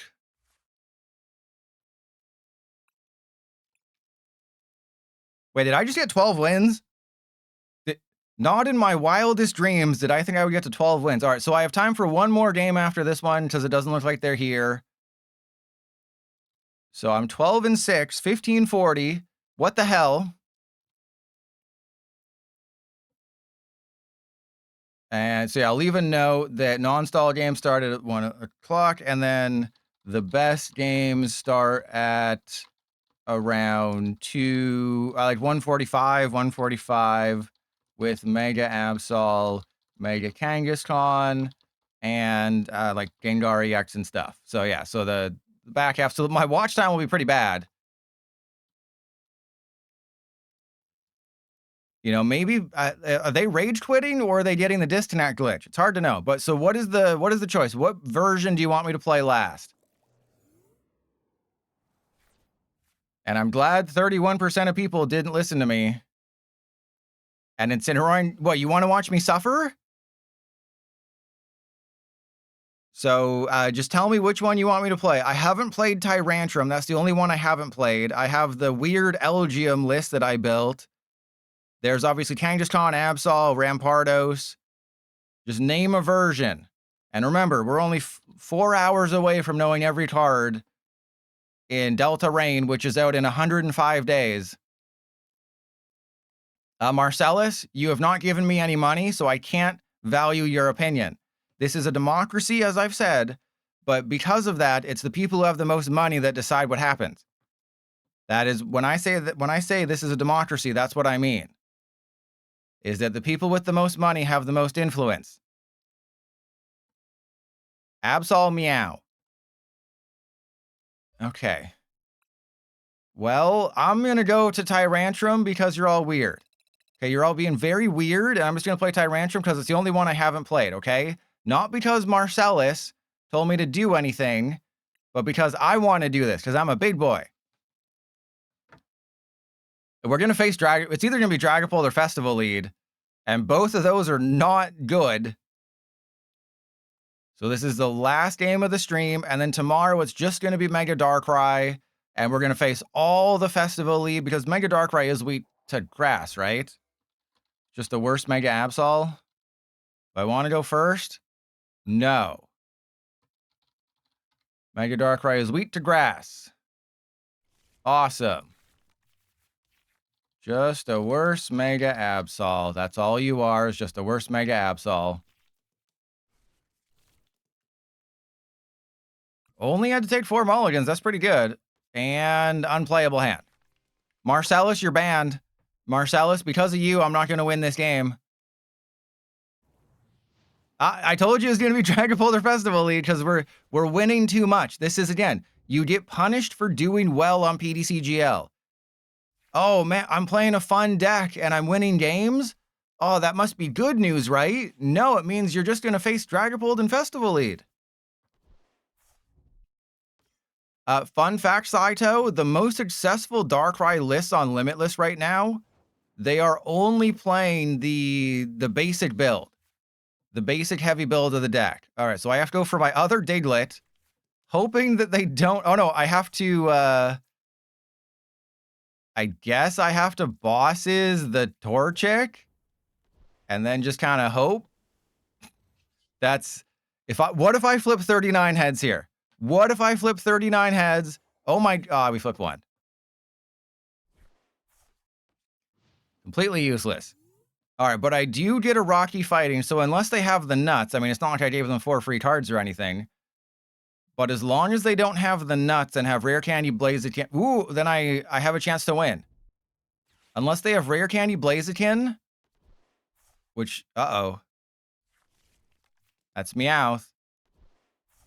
I feel like you didn't have to do all this, right? I feel like if I gave you 4 free cards in a Dragapult deck, you have a lot more options than Ultra Ball Meowth.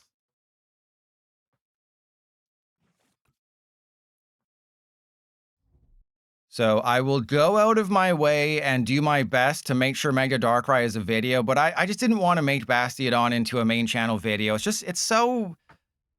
bleh. And that is actually a Pokemon card attack name, if you didn't know, the bleh. Can anyone guess which Pokemon uses the attack bleh? I'll give you one hint. You can put your hand inside it and something good will happen. Or actually, maybe something bad will happen. But you can put your hand inside this Pokemon. No, Lickitung puts its tongue all over you. No, do they not realize they had game if they just... Oh, they didn't have the energy. And Professor Oak is right, it is Shuppet. Saito, also, I apparently am exposing everybody for being weirdos. You're all super weird. I tell you a Pokemon you can put your hand into, which is a very normal thing to say, and you're out here suggesting Vaporeon and stuff? What weirdos you are. All right, so I guess I just go for 1 of each and hope they don't have a bosses. I guess that's the strat here, is just hope they don't have a bosses and go from there. Yeah, that's what we're doing. Cool. Oh my goodness. We got 2. What if I hit all their Dragapult and all their Night Stretchers? Or what if I hit nothing of consequence? Wouldn't that be great? All right, so these guys, funnily enough, this is the dream. If you let this get hit into by a Budew, they get knocked out. Yeah, shop it, because it's a shadow puppet. Like it's a puppet, and it's like, so you can put your hand inside it. All your minds went to dirty places. Okay, Professor Oak, you're the weirdest one here. The ones with the money are always the weirdest ones.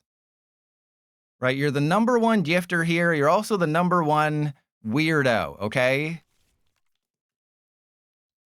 Clamburglar's also gifted a ton of subs, and he just said show holes. Right? Just said show holes. All right, if they don't attack and take a knockout this turn, I think I can win. But I'm pretty sure we're about to see a Dragapult, and life is about to end for me. But maybe they won't pay attention, And what they'll do is they'll put the 6 damage counters on the Diglett, not realizing that the Diglett cannot get hit into. So that is the hope, is that they'll do that. Probably they'll go for the armor fossil, and that's bad. But if they go for the Diglett, and they're going to go for double fossil KO, and that's really bad. Wait, okay, that's fine. Can they read, though? Remember, we're in the... Oh, they can't read! They can't read! Awesome! Hey, you can't read, buddy! That's great! Love it when my opponent can't read. So they were too focused on avoiding the handy fan that they forgot about the true danger, which was whatever is affecting Will Robinson. All right, so there we go. And then I put Tyrant down, Mist Energy, and then just Lilies. And then I will get absolutely nothing. But if I get Rare Candy Bastiodon, that's nuts. Oh, God. Oh, no. Oh, no, it's happening again. It's happening again, everybody. All right, so obviously they'll have a boss's orders, which is very bad. But I do have several things. This is kind of funny. All right, hit all their bosses. Oh, my goodness. Oh, my goodness. No way. No, oh, we hit 4. Just hit all their bosses. I mean, I hit Unfair Stamp, I guess, which is a thing. But aren't they down 2 bosses? No way. This is insane, and I can just put all their energy on the Budew, and they need to have 3 energy. I might win this game. With one of the worst builds of Bastiodon, there's no way I go 13-6, okay? I refuse to go 13-6 with a Bastiodon deck. They can't read. They doubly can't read. So they couldn't read the Rocky Fighting. And unless they have a bosses, they can't read the Bastiodon. So I'm gonna give them a what? Oh, they got the Seething Spirit. Boo, boo. All right. Well, I have Colress. What are they gonna? I was like, are they gonna try to put it on the Tyrant this time too? No, they know what they're doing. Okay, so I will put the Fire Energy on the Budew, which is really boring and unfortunate for them, because now they can't put that in the discard pile. So now they have a Dragapult that's dealing 70 damage, and my Tyrantrum can mill them out of all their cards. Oh, this is great. Well, actually, it doesn't matter. Right, with access to Blaziken, it really doesn't matter. And then if I go, yeah, Rocky Fighting and that guy, they can't one-shot a Tyrantrum, which is good. But the thing with Phantom Dive is that they can do the thing. So that's the problem here, is they can put 6 damage counters on a bench Pokemon, which is really unfortunate. But if I can just get the Cranidos, that's not a Cranidos. I thought I had one in the discard pile. It's my bad. So the Crushing Hammers mean nothing. I guess I just wreak havoc and see what happens. So if I can flip 14 heads, I win the game. Hello. Oh, oh. All right, and I hit another Dragapult. This is amazing. I still don't think I'm going to win because they can just knock out the Jaw Fossil. So again, if they can read the Bastiodon, they will realize that they can use Phantom Dive 6 damage counters. I could have discarded the fossils, but I mean, it's not... I'd rather have the fossils and give them, 1 or 2 prizes. Just that way, they can't knock out both fossils unless they have a... They can't knock out both fossils unless they have a bosses. But now they're getting rid of a bunch of energy. So this is interesting. Unfortunately, I do believe I'm just out of this game. They will Phantom Dive. They will knock out the Tyrantrum fossil. I am knocking out the Dragapult, though, which is very interesting. But I have to magnetic this guy. I have to discard this fossil because that's what I have to do. And then, yeah, let's go there and there. We got the Rocky Fighting for the Diglett. And let's just take a knockout, wreak some havoc. And if I can flip 8 heads, the game is over. Ah, we got our first tails. All right, well, I took 2 prizes. We did mill their unfair stamp. There's Eri and Hilda. If I could have had that Hilda, I could have gotten rid of a Night Stretcher. Because remember, we've milled like 2 Dragapult. So if I was able to get rid of their Night Stretcher, that would have been great. So we are literally in a situation where if I flip 7 heads, I win the game. That is the situation we find ourselves in. And I guess I should have used the Crushing Hammer to get rid of their fire energy, whatever. This sets up a 7 heads Relentless Burrowing, and I win the game. 11 heads Relentless Burrowing, and I win the game. It is the easiest thing that's ever happened in the history of the universe. You know, PDCGL was just setting us up for an even crazier moment. You were probably thinking, oh, 6 heads, easy work. That's light work. Nah, bro, we gotta get it going. I mean, there's no reason to use Crushing Hammer. Let's see what's in your hand, bro. We got Red Card and Night Stretcher. Yeah. Yeah, I mean, you have 2 more energy. That's not good. I'm going to hit 11 cards. Press 1. Press 11 if I'm going to hit 11 heads here. Oh, my goodness. Oh, no way. We were almost there. So I finished 12 and 7.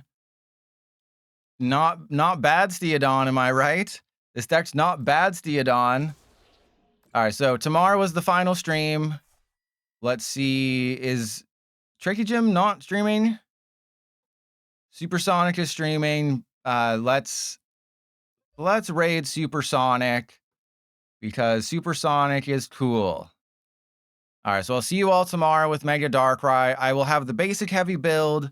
I will have, you know, the regular, boring old Toxtricity list.